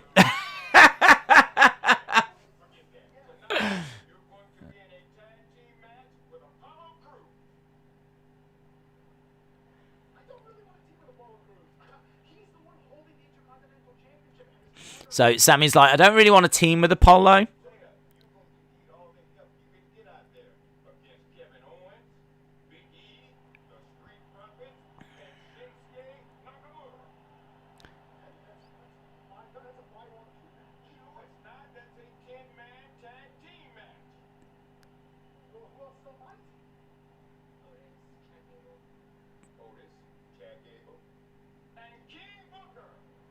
King Booker?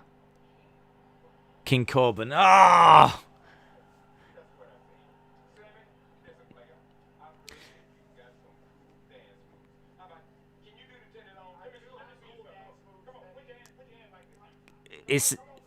So Teddy's doing some dance. He's trying to get Sami to dance with him. Sonya's joining in as well. Right, well, 10-man tag match coming up. Here we go. You've been here for 1 hour.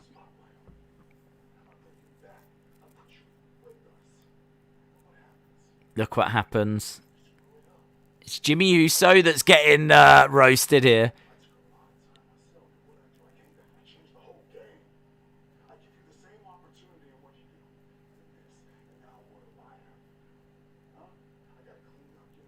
I gotta clean up your mess.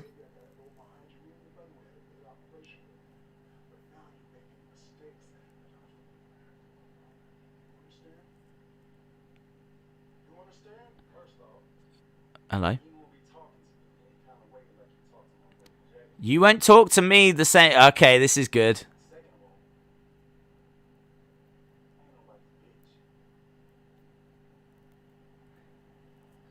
So, Jay making it clear that he's not fallen in line.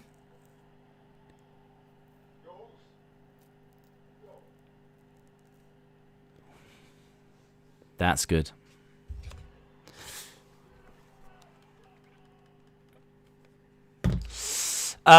Jimmy walked out.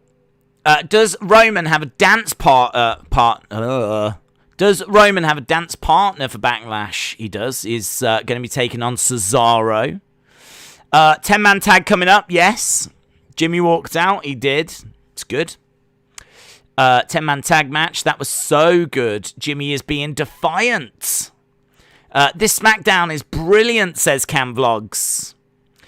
Lewis says, okay, that's interesting. Slucky said, Jimmy versus Jay for the main event. Jim Gore says, good for Jimmy. Good for you, Jimmy. You stick up for yourself, Jimmy. Hopefully we get Jey Uso versus Jimmy Uso at WrestleMania Backlash. Jimmy is a savage, says Ephraim the Beast. Looks like we might be getting Jimmy versus Roman down the line, says Brony. Days, do you know? I don't, but no, I don't. Main event might be Roman versus Jimmy tonight, says John. Dolph Ziggler doesn't get the recognition that he deserves, says Tatiana Wrestling. Days, my time is up in the Thunderdome. Do you know how I can watch more SmackDown live because I live in Utah and it hasn't started yet? I'm the wrong person to ask because I'm not in America, but I'm sure one of our friends in the community will let you know how you can watch more SmackDown in Utah. This week's SmackDown is amazing. It's great to see Teddy Long, says Hayden. It is really good. It is really good. Even the bit that I wasn't keen on, which is the booking for the end of that match, has now got a real focus on it. So, yeah, I mean, struggling to find any weaknesses here. Struggling to find anything about this show that you'd be like down on. Solid. It's really solid. I mean, I can't believe we're already 45 minutes in. We're 15 minutes away from the halfway point. So, No, I hate they have the family going against each other like this, says Simply Minds. Where is Sasha? Apparently she's filming. Jimmy will fall in line eventually, says J Emo. Ant said the only reason why Roman won against Daniel is because he was easy to beat. I wonder who the next legend will be to show up, says Adam. To the person that asked that question, watchwrestlingbrackets.com, says Matt. Shout out to you, Matt. There's several streams on Twitch that have not gone down, says Ricky. Do you watch Sammy Guevara's vlogs? I don't, bud. No, I don't. Austin said, SmackDown always starts for me after it finishes for you guys. I don't know if that's the same for the person in Utah or not. Really? Is that true? I find it so weird that, like, everyone can't watch at the same time. It's strange. Because, like, surely the spoilers online? Hey, you have got the Riot Squad. Whoever wanted the Riot Squad, you've got them. Here we go. Ruby. I did just look at Liv then. I was like, is she wrestling in that? Ruby Riot.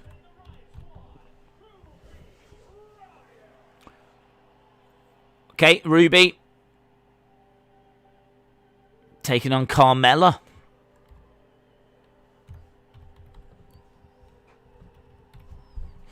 She's been a bit directionless, hasn't she, Carmela? So, I don't know what they're going to be doing with her.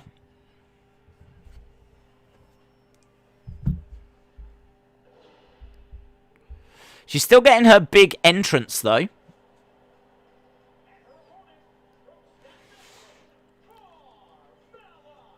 Carmela making her way down. So, Ruby Riot versus Carmela.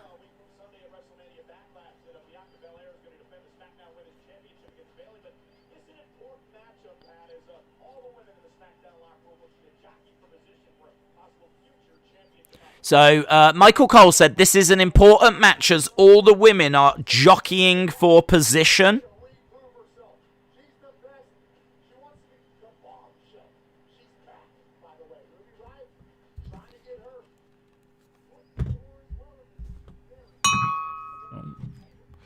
Right, bell has sounded. We are underway with Ruby Riot taking on Carmela. This is a bit of a step down. Like, there's been no build for this.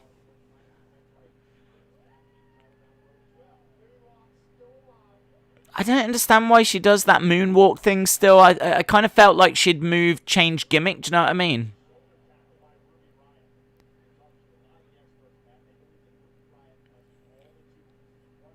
Carmela against the ropes, kick to the midsection. Carmela losing her footing, grabs the hair of Ruby, pulls her down. Whatever that means. Yeah, I'm not really into this too much. I just wish it had a build. I really like women's wrestling, and it's great to see a couple of wrestlers that we don't normally see. Don't normally get a chance to see Ruby Riot all that much. And even Carmela hasn't had tons of TV time recently. Obviously, she lost her sommelier. So it is good to see these two, but I wish there'd been a bit of build to this. A reason for this match. The one day I miss first out of SmackDown and Jimmy returns, says AG Games. BBB Yipsy said Carmela looks almost exactly like my ex-girlfriend from 10 years ago. Body and face is why I have a major thing for her. Carmela or Liv? I think Carmela will win. She's had a bigger push. New gimmick, new entrance. She kicks Liv away, but saying that, Ruby rolling up. Carmela. They're both just going for pins on each other at the moment. Ruby rolls over Liv. Code of silence. And, yeah, there we go. Carmela wins. It was a nothing match. But at least it didn't outstay its welcome. So,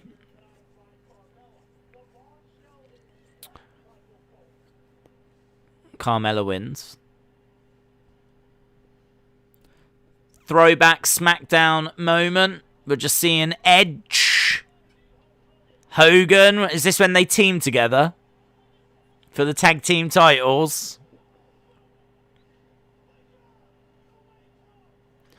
Hogan and Edge from 2002. What happened to Logan Paul in WWE? Was that just a one-time thing? Yes.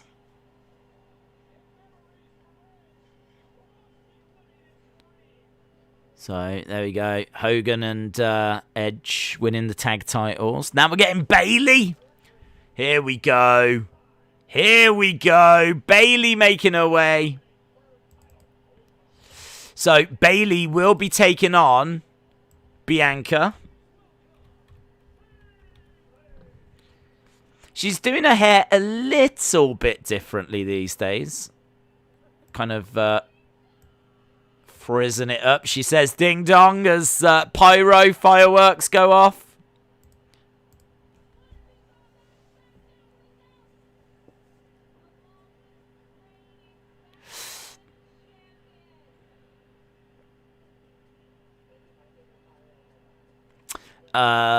Bayley ding dong hello. So, there we go. Bianca Belair versus Bayley for the SmackDown Women's Championship at Wrestlemania Backlash. So, we're going to get a little bit of build for this match. We haven't had much in the way for build for this match either, in all fairness. So, Bayley celebrates the Women's Champions of WWE.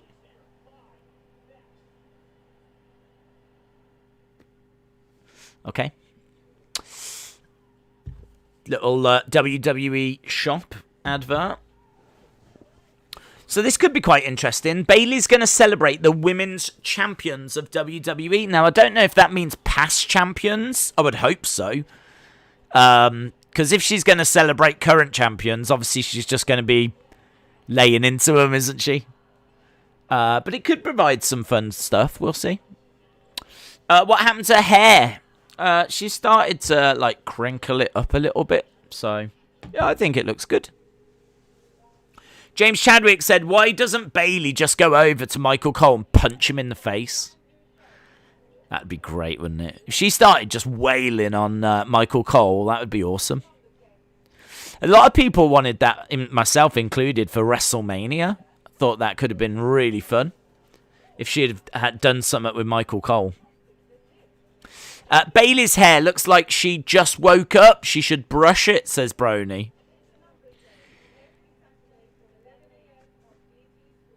Ding dong, yeah, indeed. As I said, good to see Bayley. 6 minutes till the halftime scores. I'm anticipating very good halftime scores. I think it has been a decent show. I wish Bayley would win at Backlash, but I know that WWE doesn't want to take that title away from Belair this early, says Tatiana Wrestling. Well, that's exactly what they need to do. They need to, with this build, they need to make us think that that is a possibility. That's what I want from the build. I want them to make me think that there is definitely a chance that Bayley could win it. I don't need, like, insults and all this kind of stuff. What I need to believe there's a chance that Bayley could win it, because right now I completely agree. Why would they take that title off Bianca at this stage? They just wouldn't. They wouldn't take it off her this early, so that's what I'm looking from this build. Bayley's hair is fine, says Roman Reigns. Austin said halftime scores are going to be about a 3, I think. Brony said, decent show. This show has been great. John said, I wonder if Sami has got a conspiracy theory about Bayley's hair. Pikachu Girl Fan 2021 said, I think Bayley was not very nice talking to Michael Cole like a loudmouth. Harry Richards said, Days, who's one person not in WWE that should be in the Hall of Fame? I think Christian in AEW or Rhino in TNA. One person that's not in WWE that should be in the Hall of Fame. Jericho? Jericho's not in yet. He's obviously in a different company, so I'll go with him. When do you think WWE will tour again? There was a message, actually, from WrestleVotes. WrestleVotes reported that apparently WWE are going to look to tour around SummerSlam time. So they will be looking to go on the road again relatively soon. Love that CGI fist. I think that looks great.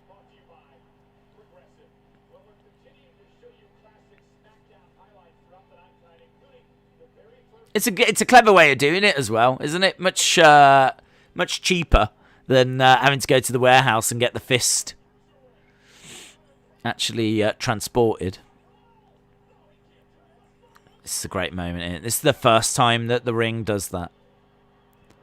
We'd never seen that before. That was the first time that it had done it, and it was such a moment. Big Show and Brock.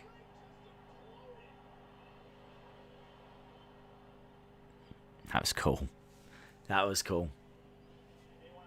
Right, Bayley in the ring. I don't think there needs to be a draft, but a few swaps would be nice, says Deception Hunter.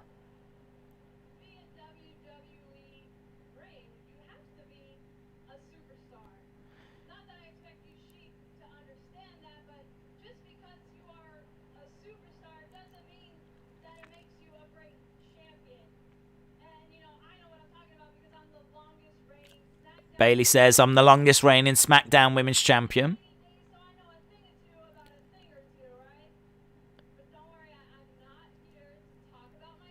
I'm not here to talk about myself.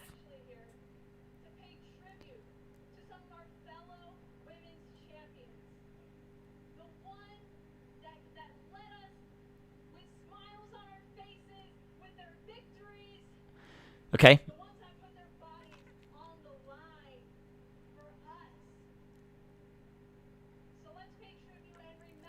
Let's pay tribute to some of those women. Alundra Blaze, legend, proper legend.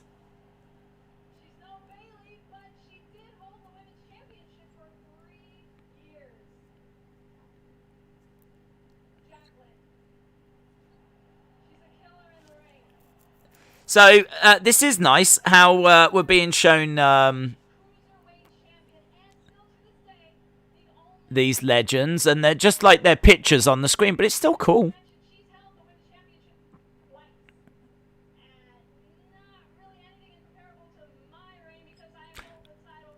I like how Bayley keeps saying she's nothing compared to me. I wonder if one of these legends is going to come out.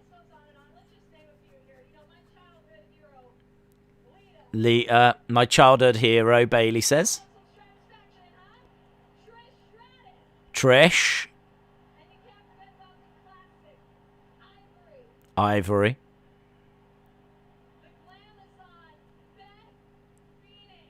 Beth Phoenix.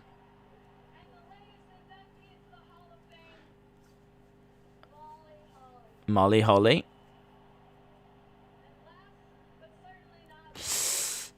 Yeah, it's cool. And Bianca Belair gets her picture added as well. I thought there was going to be like something done to the picture.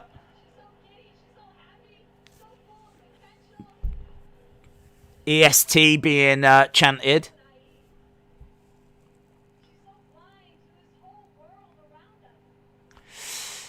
What about Linda? What about Linda?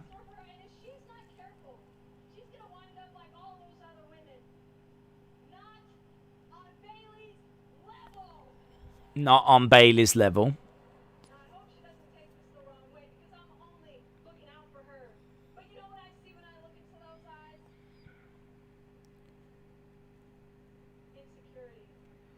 Bayley says when she looks at Bianca's picture, she sees insecurity.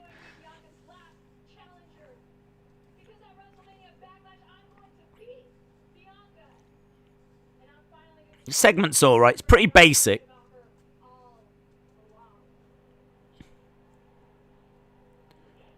Nice to see some legends getting a bit of recognition, though. And here comes Bianca Belair. Her music hits. And the EST is here.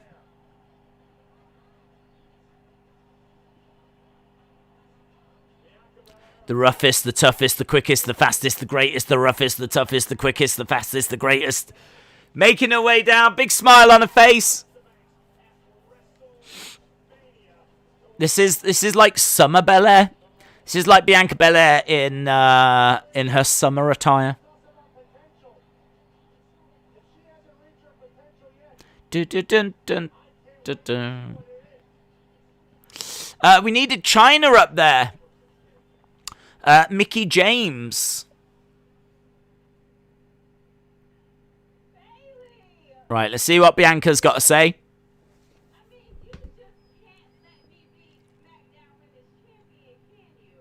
You just can't let me be SmackDown Women's Champion, can you?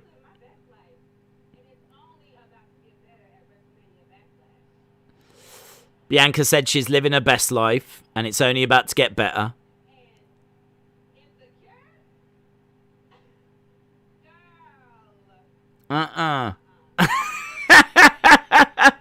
Insecure! Girl!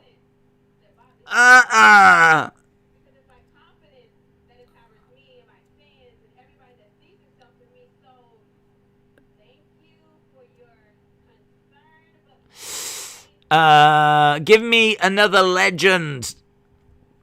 Lunge Blaze Medusa is one of my all-time favorites. She was a real wrestler, not a diva, says BB Yipsy. Vape Ross Vape said, Days, look at my pinned tweet at the reason I hate Bayley.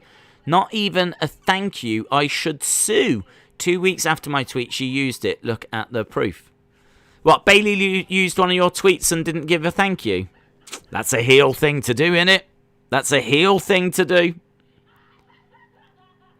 This is a new thing that Bayley started doing as well. She started bursting out laughing. Bayley thrown over into the corner. Shoulder tackles by Belair. Belair kicks to the midsection of Bayley, who slumps in the corner. Belair, can I just say, it's only a little detail, but I love the fact she was wearing the belt. So many champions, like Roman, carry it over their shoulders, but it's always great to see the champions actually wearing the belts. Low kick. Oh, she's got one of the earrings? Yeah, Belair screaming in pain. Into the corner goes Belair. And she's grabbing her ear again.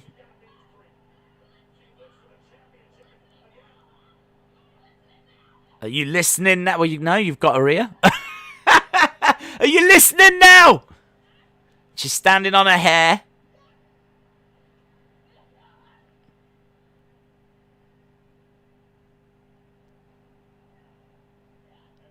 And she plants Belair down. Belair, some good selling there by Belair.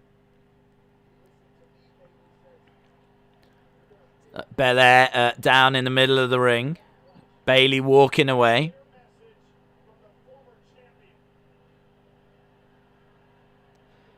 Little smirk on the face of Bayley. And Bayley starts laughing again. I'm not a fan of this laugh that Bayley has. That was all right.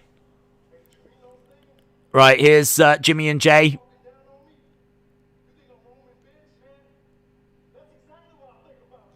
Ooh. What happened to you? We're the best tag team here.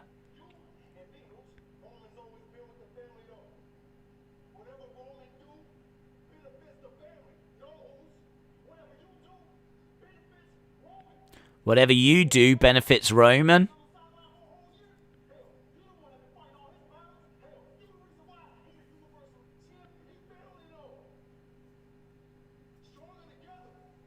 Stronger together. It's good, isn't it?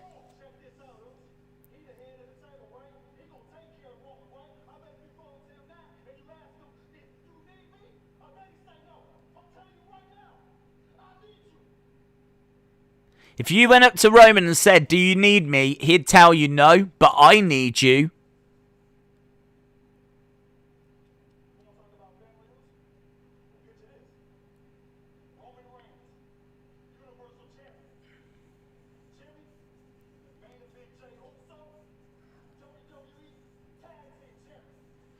So he wants the tag titles.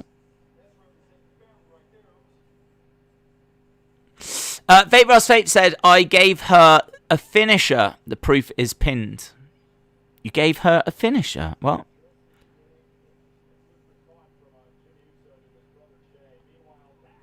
Right, Ray making his way out.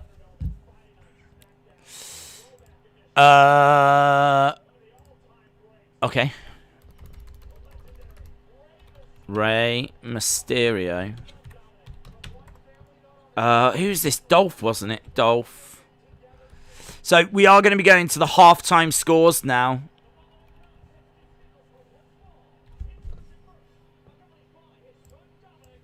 Right, let's change this down.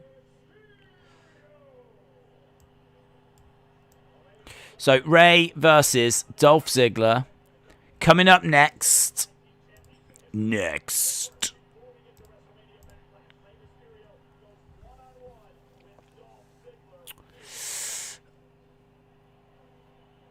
I thought it was going to commercial break right then.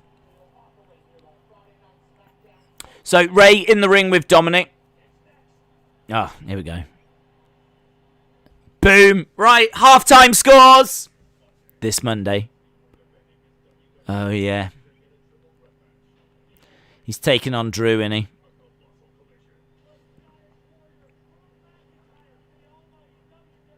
So, Bobby versus Drew on Raw. 6 out of 10 says Shaquem. 8 out of 10 says Radioactive Bun. I give it 10 says Robert. Syndrome says 8. Spike Hunter says 7. That's it. That's all they've advertised for Raw. 7.25 says Hayden. 8 says Austin. Tatiana Wrestling says 6.5. Crypto says 9. AJ says 7. Ethan says 7. Laurie says 9. 1987 Big Fan says 7. Kristen says 8. Cole Irwin says 7. Corey K says 8.5. J14 says 7.75. Anna Dawes says 7.25. Jay says 8. Brad says 7.5.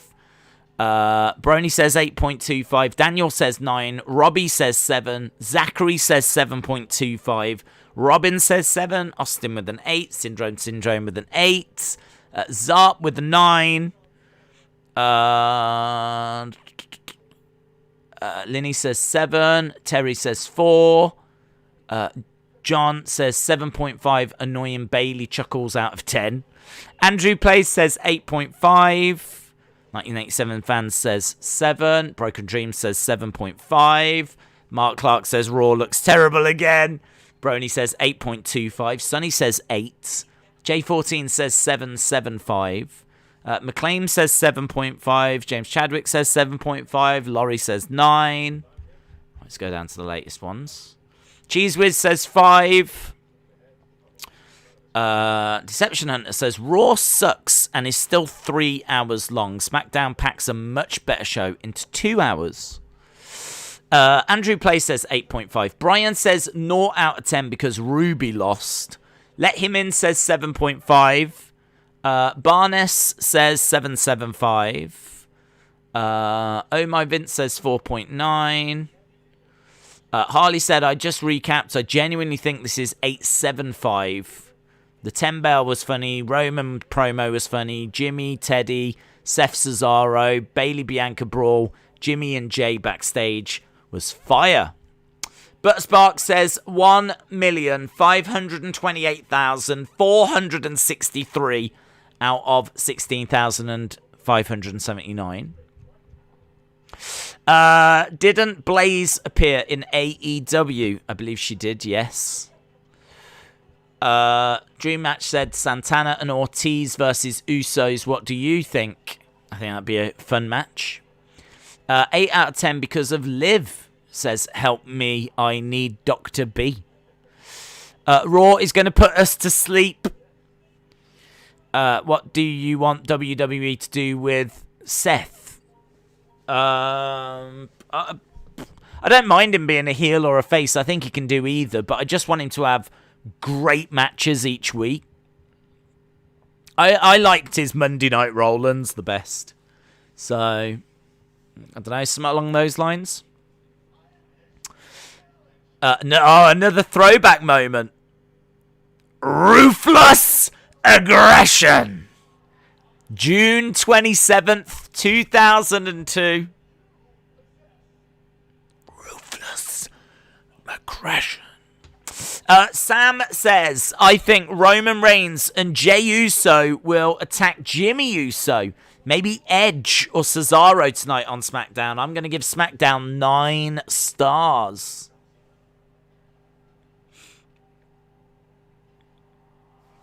And there we go. Undertaker showing his respect to Cena.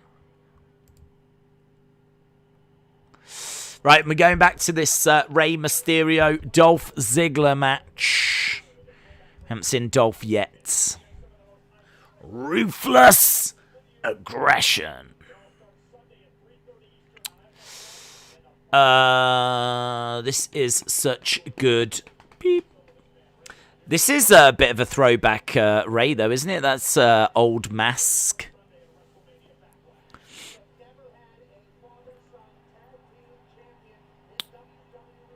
Rey and Dominic go for the titles.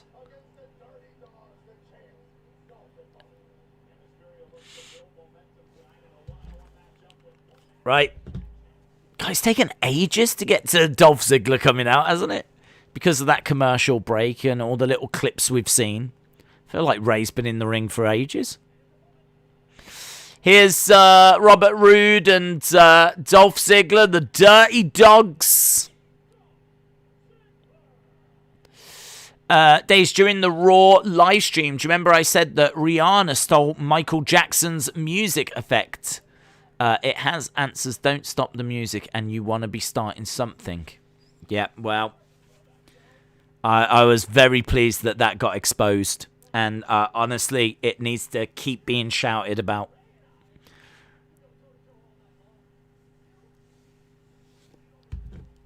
You don't really belong here, Dolph saying to Dominic.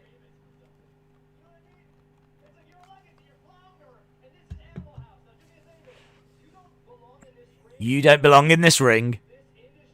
This industry or this company.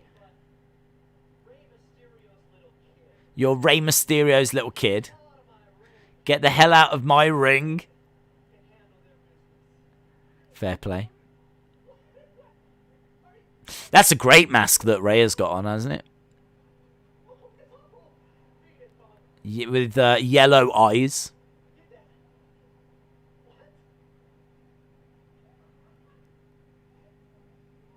So we're getting Dolph versus Dominic instead.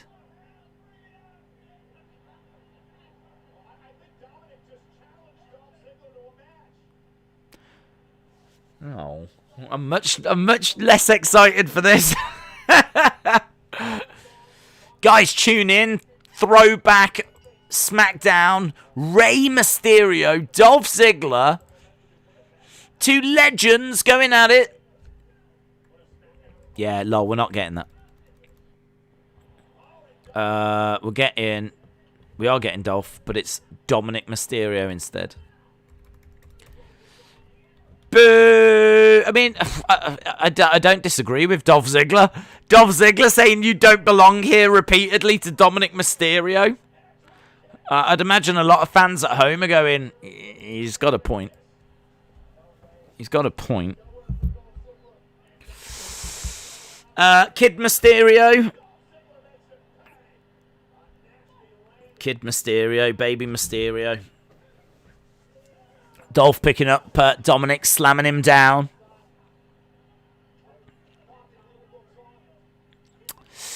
Ray should be the one competing on Throwback Smackdown, says Jay. Yeah, it's a shame, innit? I was looking forward to seeing Ray. Dominic down in the corner.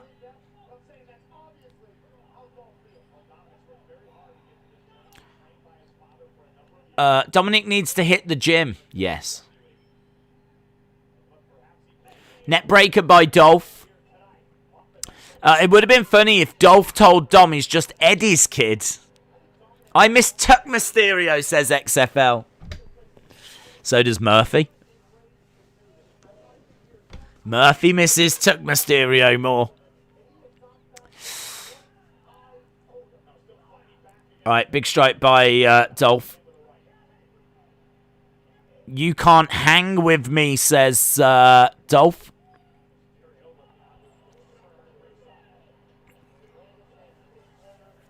I think Dominic has potential, but just isn't that good right now, says Andrew Plays. John says, Dom should have responded with, well, you wish that you was Chris Jericho. Dominic rolls up and steals the win. Since it's a throwback Smackdown, shouldn't Dolph be screaming, it should have been me? Yeah. Okay, well, look, at least it's over.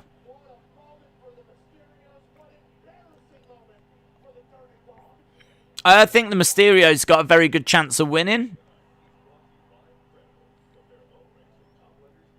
At WrestleMania Backlash.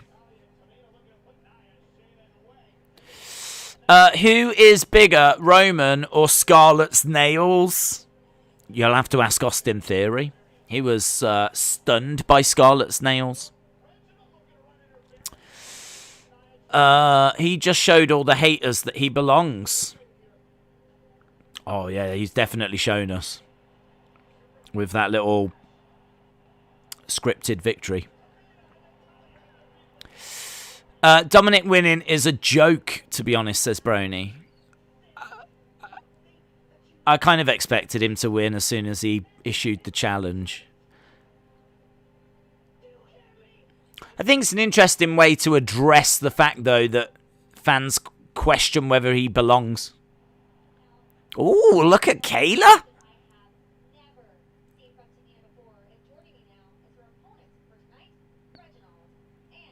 Kayla's mixed up. She's gone full on Whitney Houston. That's what she's done. Kayla's gone full on Whitney Houston. We got Simpinord, we got Naya, we've got Shayna.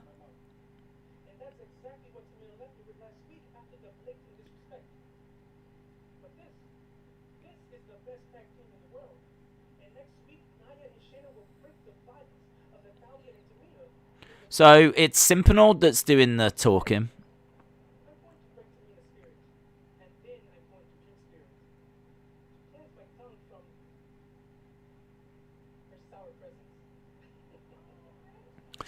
Tamina versus Reginald. Is that what we're getting now?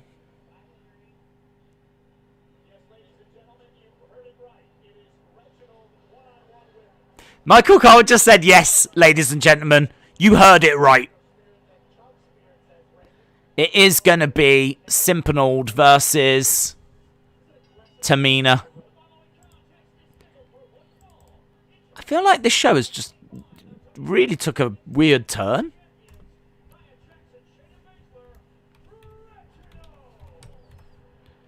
Tamina versus Simpinord.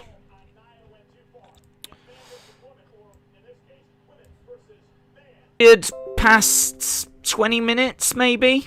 Just a bit strange. Some of the booking a bit weird. Like the Carmela Ruby Riot match was, don't know, didn't have a build. Just a bit weird.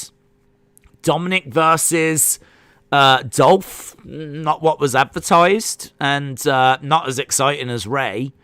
And now we're getting Simpinord versus Tamina. So, don't know. Dolph looks like a member of the Young Bucks, says Aiden. We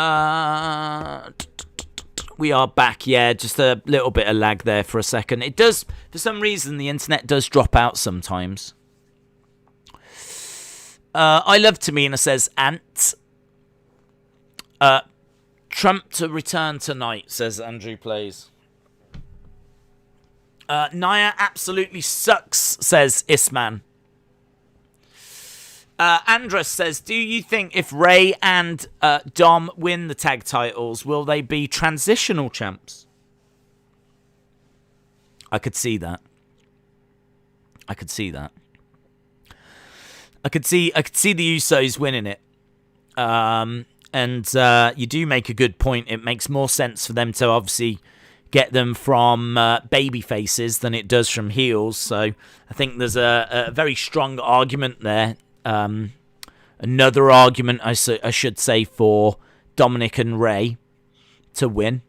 And I think also WWE would like their first father-son tag team champs, you know? Because they can do something with that. They can shout about that. Get them a bit of exposure, a bit of press. So I think they'd want to go with that opportunity as well. So, yeah, everything's pointing towards the Mysterios winning. We've got 38 minutes left to go. Harley said, Simpinord versus Sasha was good, so you never know. And we might also get Alistair tonight. Ray Dom should go to NXT. Ray should be involved with the storyline with Escobar to help elevate the Cruiserweight division. That would be good. He could really, really pass on some knowledge, and it's probably the right place for Dominic. And we've got...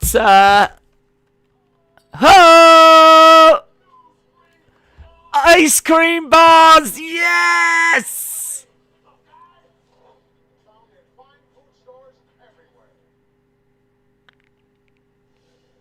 Ice cream bars. Apparently they're like a nightmare to make or something. Like they're quite expensive or not cost effective. Or I read something about why they still don't do them. That was great.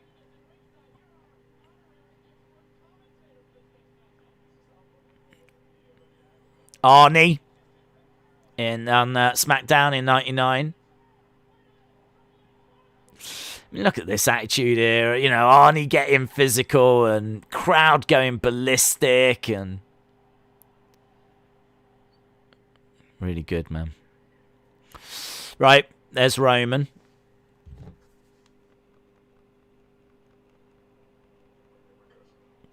Bring me my cousin. Which one?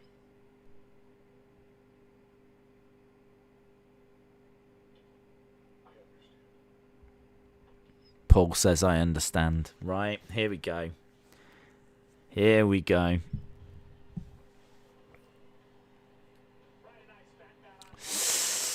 Jimmy speaks facts. I saw WWE ice cream at Walmart. They've got some current ones, haven't they? But they're not quite the same.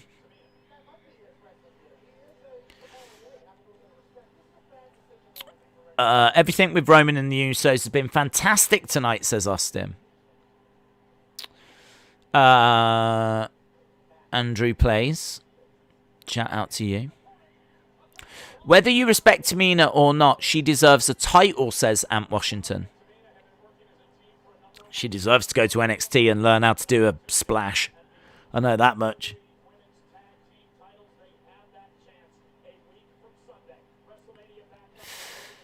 Next Friday, we've got Women's Tag Team Championship match. It's going to be Naya and Shayna versus Tamina and Natalya.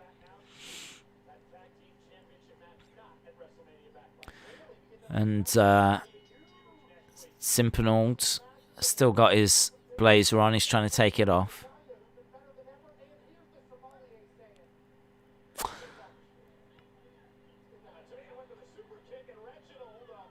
Next Friday, Tamina and Natty had better win. Is the 10-man tag the main event? Maybe it is, yeah. Maybe it is. I mean, we are getting to the main event time. This is just a way to show him doing his flips, isn't it?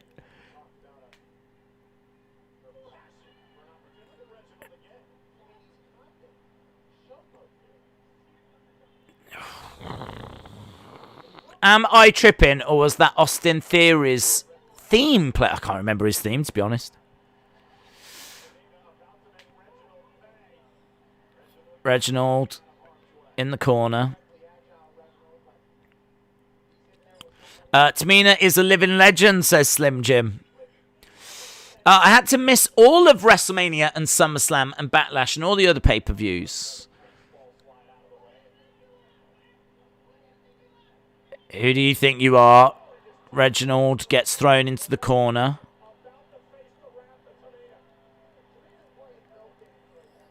Simpenor goes to the middle rope. He's gone to the top rope.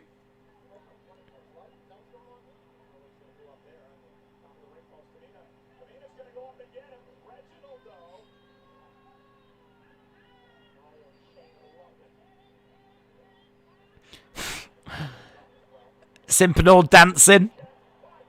Kick by Tamina.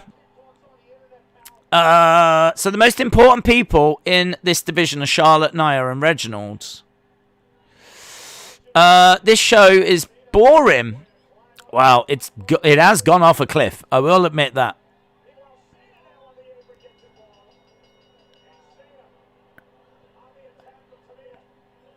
How can Shayna's working punches look so bad? Her working shots don't look very good at all. That's the end of that match anyway. No one asked or wants this match. This is dumb, says Justin. This is dumb. But we're getting a beatdown now of Tamina.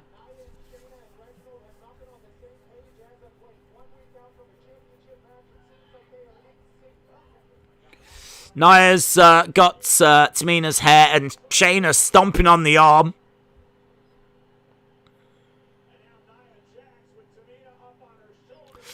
Naya's got Samoan... Oh. Naya with a Samoan drop to Tamina into the barricade. So Tamina down. Is Shayna the generic Ronda Rousey?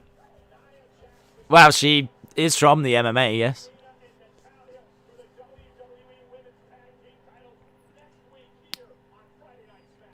Okay, well, that's the end of that. Are we going back to Roman?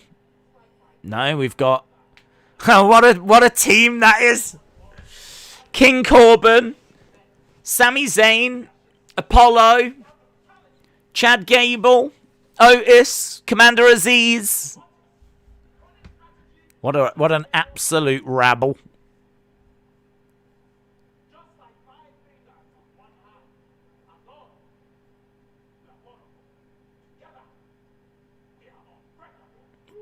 Together we are unbreakable. Okay, and here's the other team. Big E, Nakamura, Street Profits, and Kevin Owens.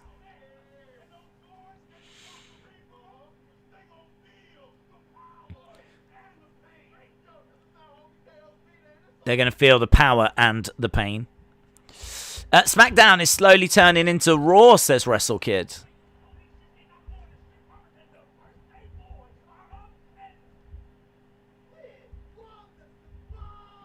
Nakamura says we want the smoke.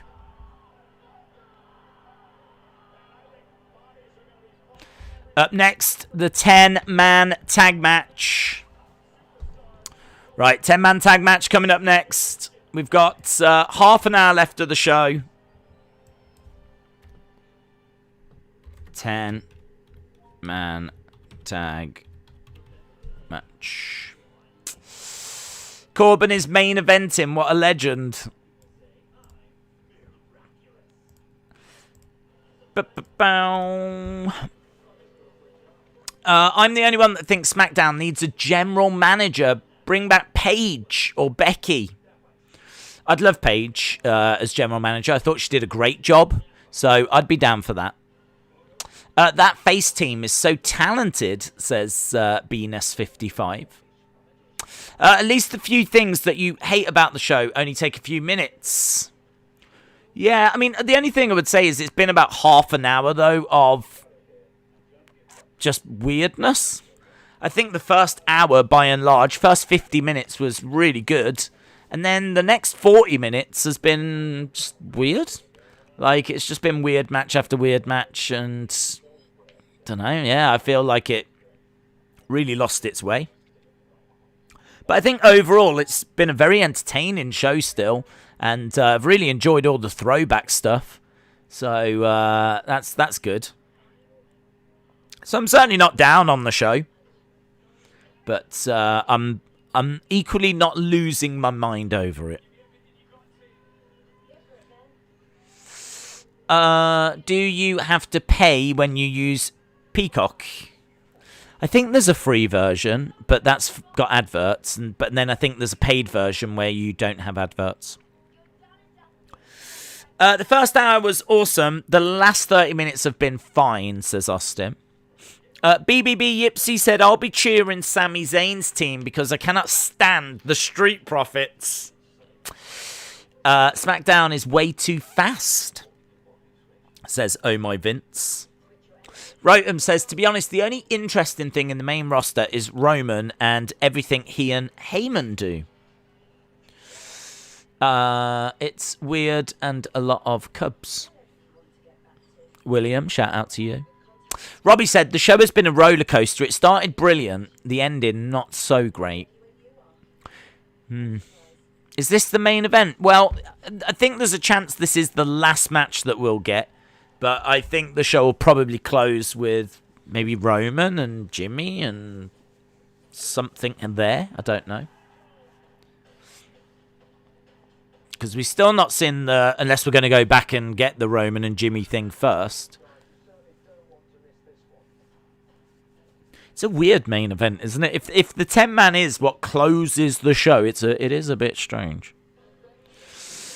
I'm going to cheer for those in catering, says Butterspark. Deception Hunter says Roman versus Brock with Heyman in a shark cage.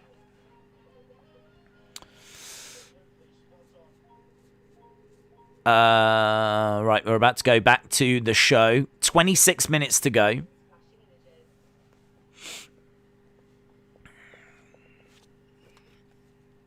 Should get a nice little throwback moment. No entrance. I don't think this is the main event because no entrances either. I thought honestly, I was mentally preparing myself for like really long entrances, but no entrances. So I don't think this is. I don't know what the main event is. I don't know what's happening. We've just gone straight to this. They weren't in the ring when we left, but they're all in the ring now. I know this is SmackDown, but do you want Drew McIntyre as champ? Yeah, I'd have him as champ again, but I'm not in a rush. I'm quite enjoying Bobby Lashley as champ.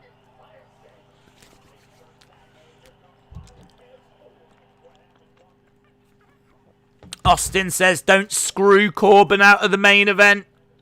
I think he's been screwed, bud. I don't think this is... This could be the last match still. But they've clearly got something planned for after this, and we've still not seen Roman and Jimmy.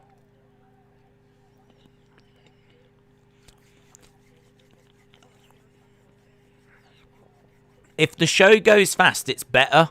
Because if it goes slow, it means the show is awful and boring. Okay, well, we've got Apollo in there with Montez Ford, and Sammy tags himself in. Is Jinder still signed? He is, yeah, he is.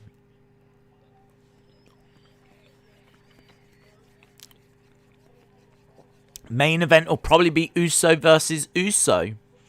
Oh, if they were going to do that, surely they would book it for next week. Might feel a little bit rushed if they do it tonight.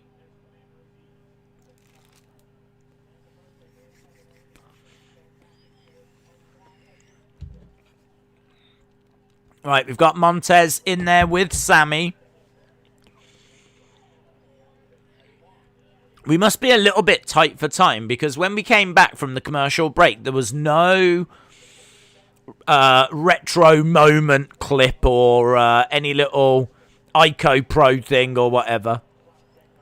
They've been great. I've really enjoyed those. The little Ico Pro one, the ice cream bar one. Big E is tagged in.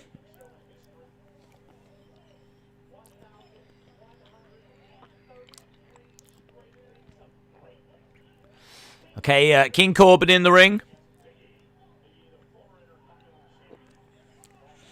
Jinder was on main event. Jinder has got some new muscle. Oh, yeah. No Aleister Black so far. Yeah, that's true. That's a shame. I really like the Aleister segments.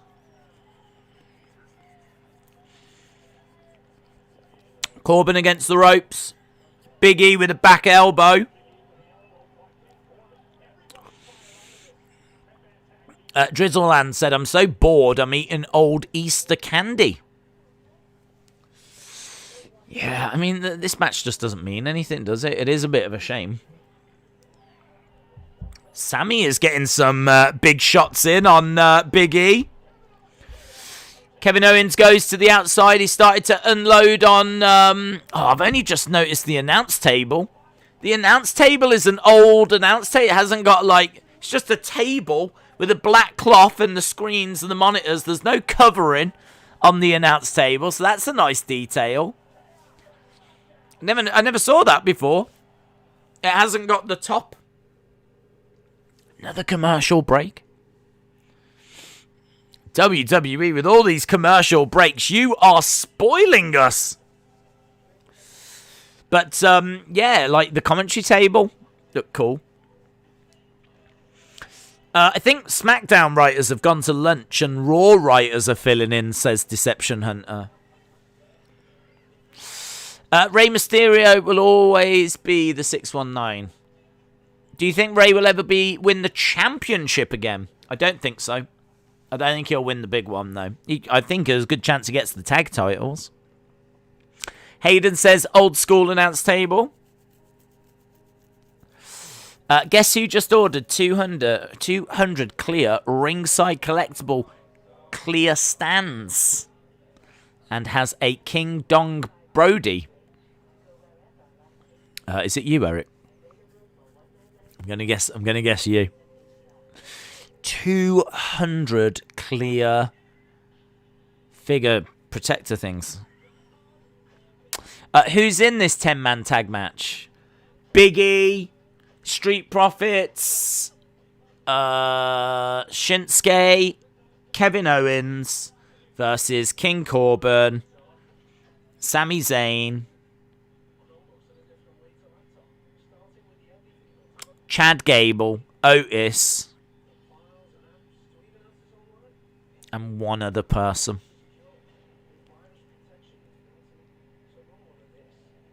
Apollo Crews. Boom! Yeah! Days Jinder was on this week's main event. He went against Jeff Hardy, says Johnny. You know who's in the 10-man tag? Anyone that you would find on a peg warmer? We are at commercial break right now. 20 minutes to go. It has now turned into a bit of a 20 minutes to go. It has. Honestly, the show... it's gone off an absolute cliff. 20 minutes to go. SmackDown is the best wrestling show when it comes to storylines. Otis and Chad Gable and Daniel, the three hipster dancers. What happened to The Fiend? I think they're working on new Funhouse episodes. I think when he comes back, there'll be new puppets and things. I can only imagine that's why he's away for so long. Mike Ziegler, shout out to you. Right. We are back with this 10-man tag match. We've got Kevin Owens in there. with Otis. What has been the best show this week? Maybe AEW. Either AEW or NXT. Really close. Really, really close. Raw was Raw. And I don't know that SmackDown has quite reached those levels, to be honest. I think it was. I think it was better. But I think the past 40, 50 minutes has been a real decline in quality.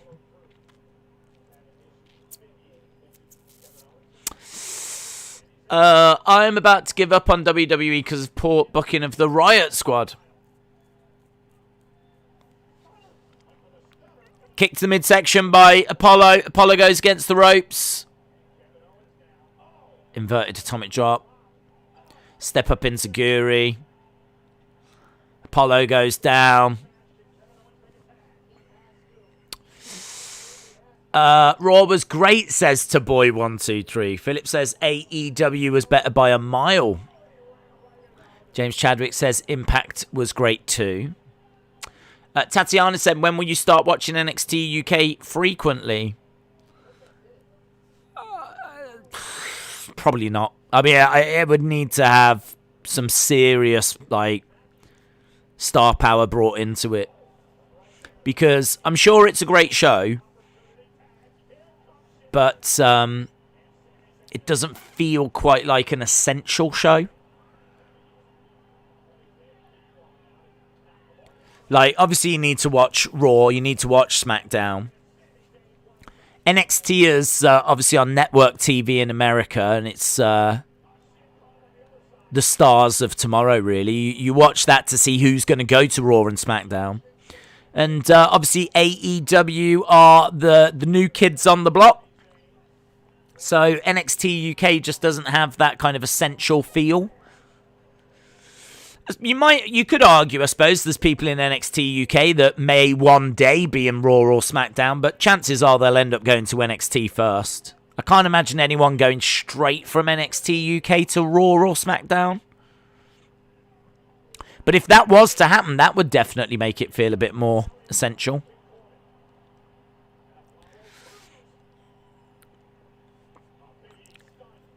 Apollo with a German. Owens has got Apollo. Stunner.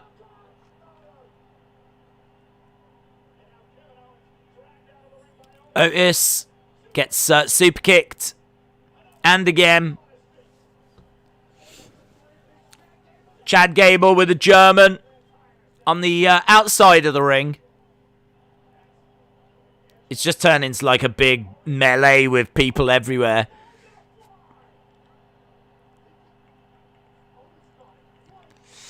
Will Nakamura ever get the main championship push that he deserves? I hope so. I definitely hope so.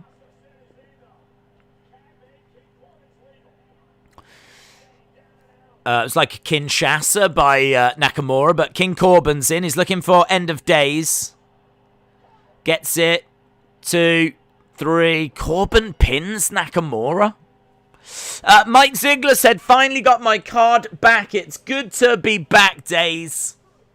Mike Ziegler, shout out to you, buddy. So, there we go. King Corbin hitting End of Days on Nakamura. I wonder if something will come out of that. Days, Lacey Evans has announced she'll be looking to hire a cook and maid to help her around the home because of problems she's having with pregnancy. Said she is cheap, so no more than $10 an hour. What was your thoughts on the main event of Blood and Guts? Do you think it was as good as War Games or the old WCW War Games? I think the match itself was, yes. But the finish kind of really distracted. They should not have gone up top at all. Didn't need it.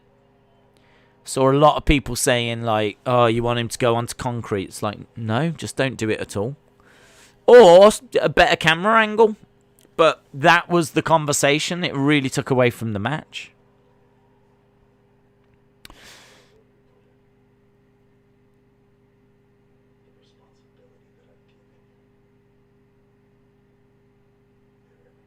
Okay, Roman's talking to Jay.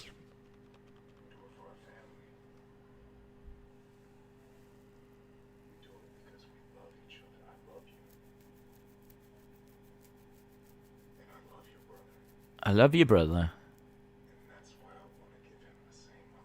And I want to give him the same opportunity to rise to the occasion.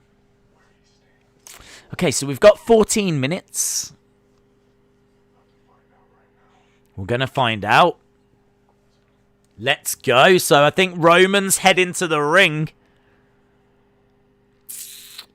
Showdown. Showdown. Roman always needs help to win. That's why I don't like him anymore, says Ant. Days, why don't WWE use Buddy Murphy no more? No idea, mate. No idea. There's a few superstars we don't see too much of. I think The Fiend wants revenge by having a rematch with Randy, says Pikachu Girl. Roman is going to take 10 minutes. Well, it'll take 10 minutes to get down to the ring, yeah. If The Fiend comes back, who do you think he'll feud with? I don't know. I don't know what they'll look to do with The Fiend. I mean, I can't get my head around what the whole Randy Orton feud and the way it all went. So, I mean, it still feels to me like that's not finished. I mean, that can't be it. But apparently they've got big plans for RK Bro, so I'm really not expecting Bray to interrupt that. So I'm not expecting him to go after Randy Orton. I think he will turn his attention to someone new. But it's hard to say who that's going to be. I would like, personally, it to be someone that wronged Bray in the past and for The Fiend to still continue to get revenge. But I can't think as to who that would be on Raw. Usos will win the belts and then Roman will take them, says Helicard. Apparently RK Bro is going to get merch, says Tatiana Wrestling. Harley said, I'm going to be fair, it was a decent match and it got great at the end. Brony said, people saying Roman needs help to win when in reality it's not his fault that he's being booked like that. He should have some dominant wins on his own though. Just like he did against Daniel. Austin said, I think Fiend is going to do what he needs to do with Alexa and Orton before he continues with someone else. Fiend and Randy story is done. Thank goodness. The Fiend character has been done for a while. He's lost to everyone, says License to Brielle. Fiend has got to avenge his loss to Goldberg, says Deception Hunter. Do you know what he does, actually? You're right. You're right, he does. Isn't it funny how The Fiend is like Bray's darkness and everything and getting revenge for things that was done to Bray, but that's probably one of the biggest injustices that happened to The Fiend. So you're right, The Fiend should take out Goldberg. Right, we're just looking at a little advert for the Booker T biography that's this weekend on A&E. Throwback Smackdown moment. We're seeing Eddie Guerrero. Look at Vince. And Vince jumping into the car jumping around. Vinnie Mac's impressed.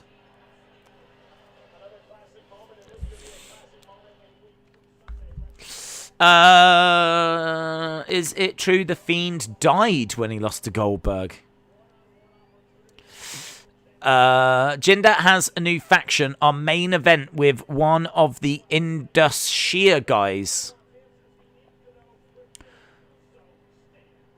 Oh, that was nasty, wasn't it? When Matt Cardano's knee buckled. That was nasty.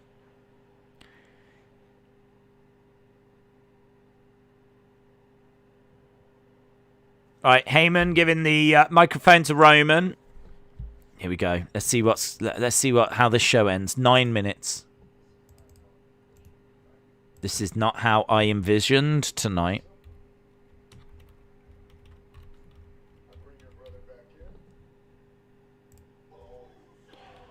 Right, Uso music hits.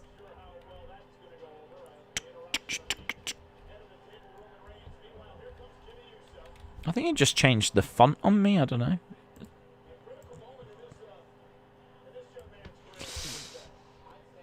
Jimmy Uso making his way down. He doesn't seem to give any flips. He gives no flips.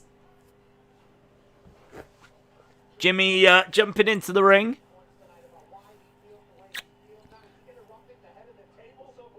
What's up, Oos? Where do you stand?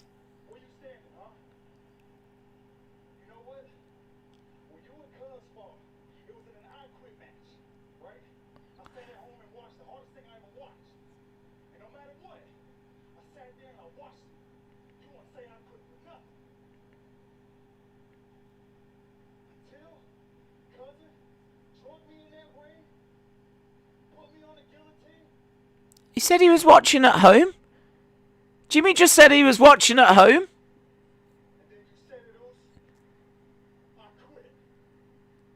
I was watching that match at home. What's he on about? What is he on about? I was sat watching that match at home until Roman dragged me in. Lol. Black will appear and attack Roman. Jimmy hasn't been in a match in a year, says Nobfreeze.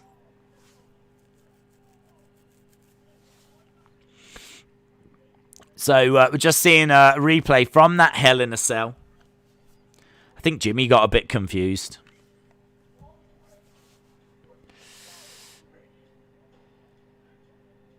So we're just seeing Roman with the ring steps. And there's Jimmy when he jumped into the ring. Fiend could feud with Braun, Goldberg, Triple H, Shane, Roman, Alistair, Daniel Bryan, Kofi, Big E, Xavier, Jeff Hardy. Sonny Wolf, shout out to you.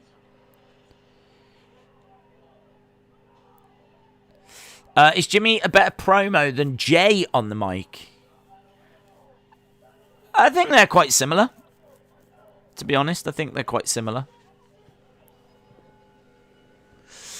Did you see the debut of Elf? I didn't. No, I don't watch Impact, to be honest. But I watched the title versus title match. I watched the pay-per-view they did recently. But I don't watch the weekly show. Right, how long we got? 6 minutes.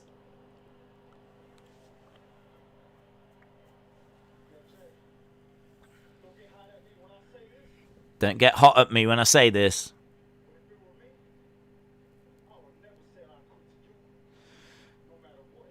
I would never say I quit to you. Jay is going to get hot at that.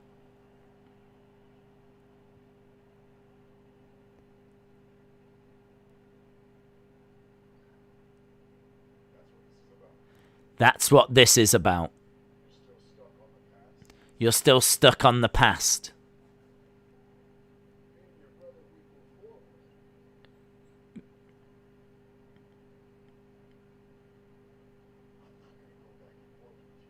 I'm not going to go back and forth.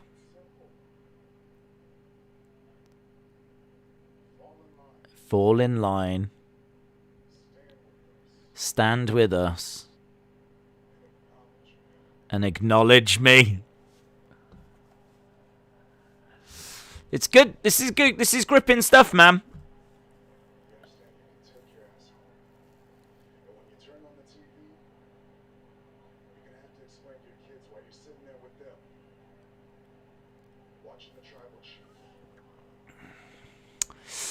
I hope Jeff brings Willow. He would be better than The Fiend.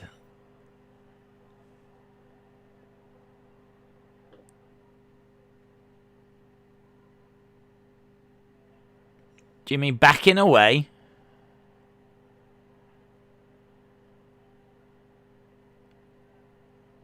And getting out of the ring. I wondered if he was going to run over and hit a super kick.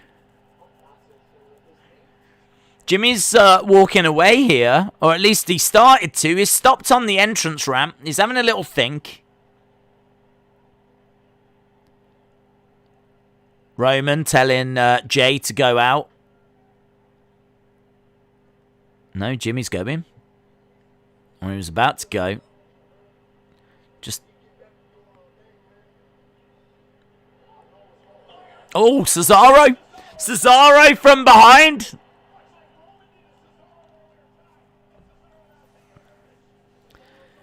Jimmy stopping Jay from helping Roman, but Jay going into the ring. Clothesline.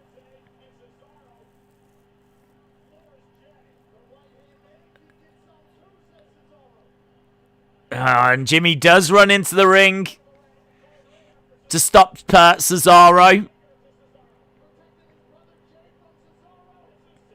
Cesaro taking out all of the Anoa'i family on his own. Might as well bring down Afa and Sika so he can take them out as well. Ugh.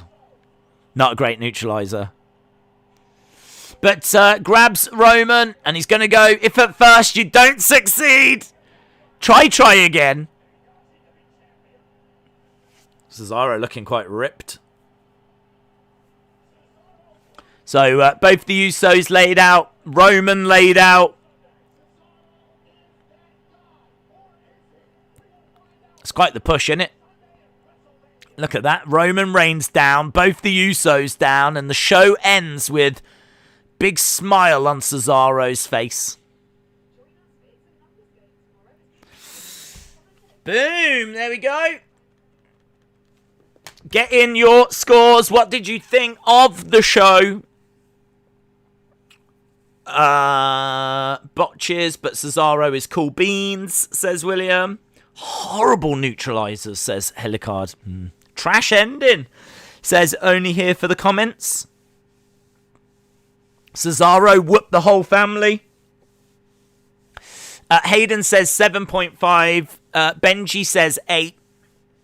Lone Star Friend says 8. Anna Dawes says 8.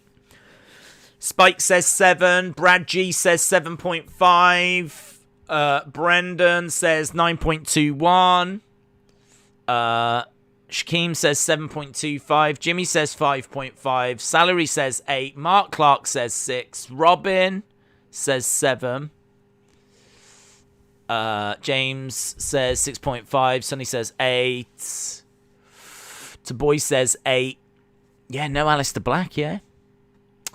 9.5 says Brandon. 7.25 says Efren the Beast. John Cena Gamer says 9. Old School says 7.5. Austin says 7.75. JP Fawn says 5. The Sweet Trini says 8. BB Yipsy says 7.25. David Hall says 8.5. Venus says 7.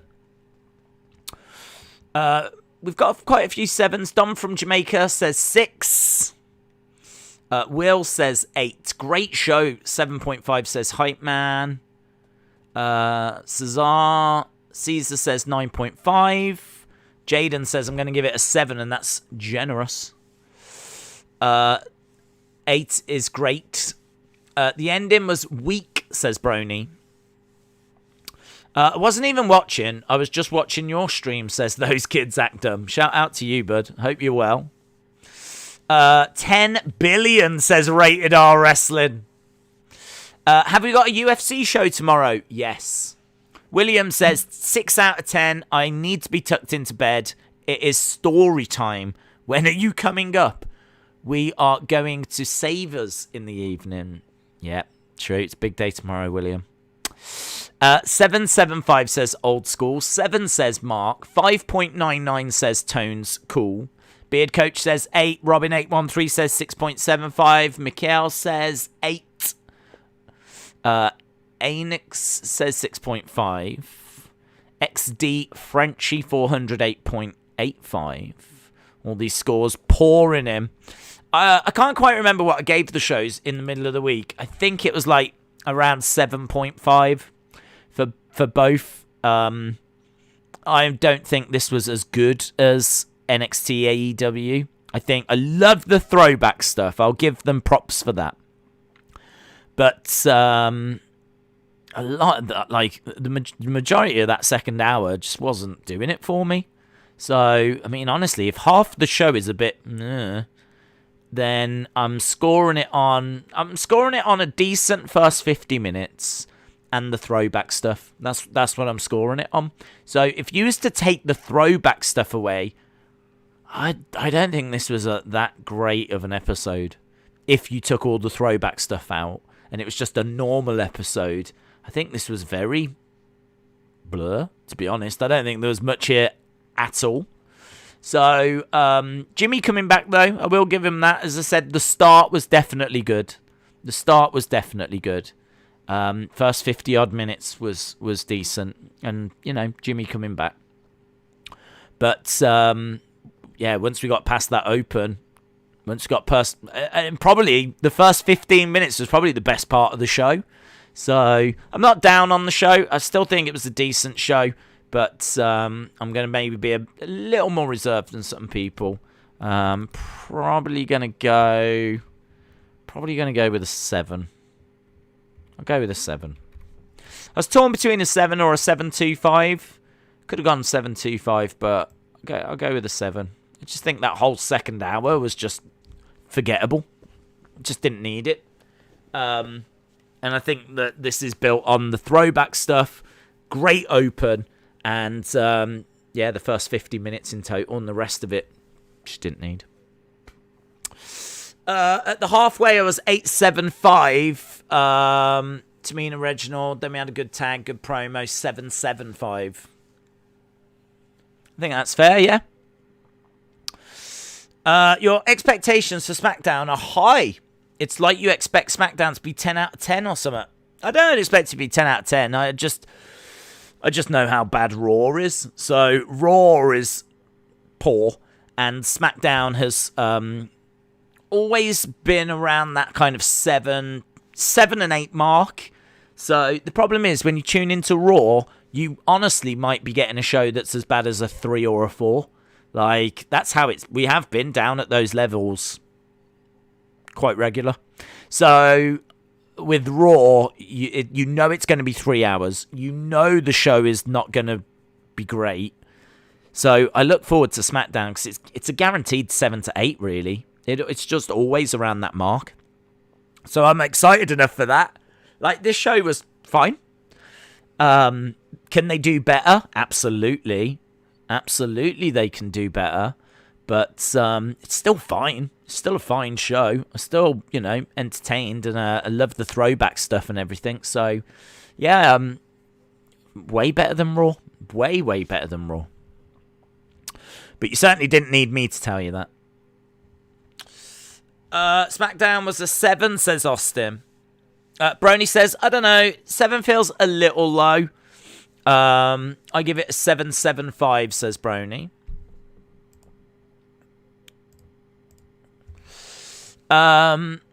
Deception Hunter says, what if Roman gets run over by a mystery man and it turns out to be Rikishi and he did it for The Rock? CRU Blaze says, I was hoping for a more exciting main event for a throwback edition, but it was still good. Old School says 7.5 for me. Graham said, do you think the 10-man match in there to avoid repetitive singles matches? Maybe. I don't know. 10-man matches just don't really do it for me. I mean, I'm a fan of matches that matter and mean something. I mean, if you want to do like a special spectacle and really build it up as like a special exhibition match of some kind, then I just kind of need a reason for that. And this 10-man tag was literally just thrown together by Teddy Long. So I think, honestly, I think it was just a way of getting as many people onto the show as they could. I think that was it. I think it was like, we might get some decent ratings, what with this being a throwback edition. They've got a few segments planned out, and they're just trying to get as many people onto the show as possible. I think your score is a bit low. I thought a 7 or 2.5 or above. Yeah, well, I was torn between a 7 or a 7.25. Kind of couldn't figure out which one it was. I definitely think that NXT and AEW were better shows.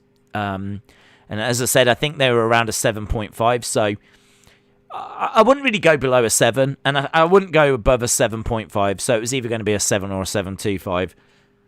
And I just went with the one that just felt right, and I'd say 7 feels right to me. I really think this show lost its way. I really think in the second half, just like, I mean, what was that simple? I mean, that actually started to annoy me. That match. And then it got to the point where I was like, even looking at a clock, and it's like 40 minutes left, 30 minutes. I mean, that's not a good sign. That's not a good sign at all. So, yeah. Well, we've said everything that needs to be said. Good start, but lost its way. I'm excited for UFC tomorrow, as I love Saturday nights with a nice takeout and your stream, says Retribution. BBB Yipsy said, keep an eye out. I'm going to send an email of a few photos of myself and X to show how much she looked like Carmela.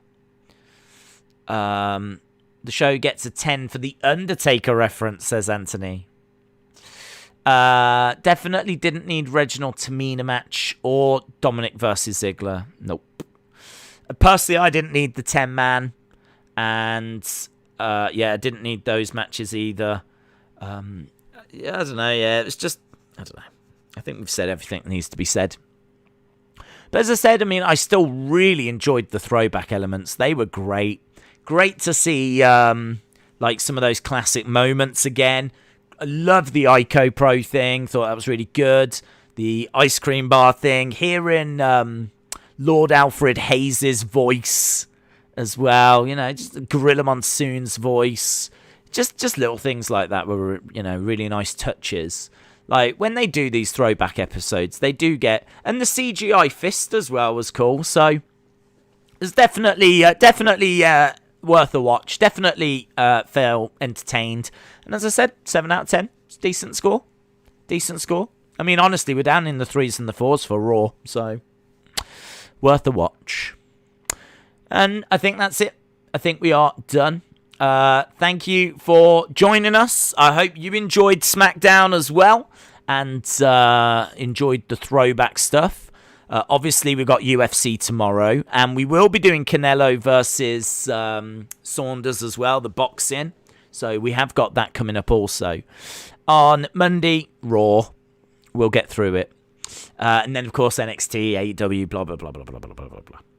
So all of that still to come. So have a great weekend. If I don't see you, if I do see you tomorrow, then we should have a great show because it looks like a great card.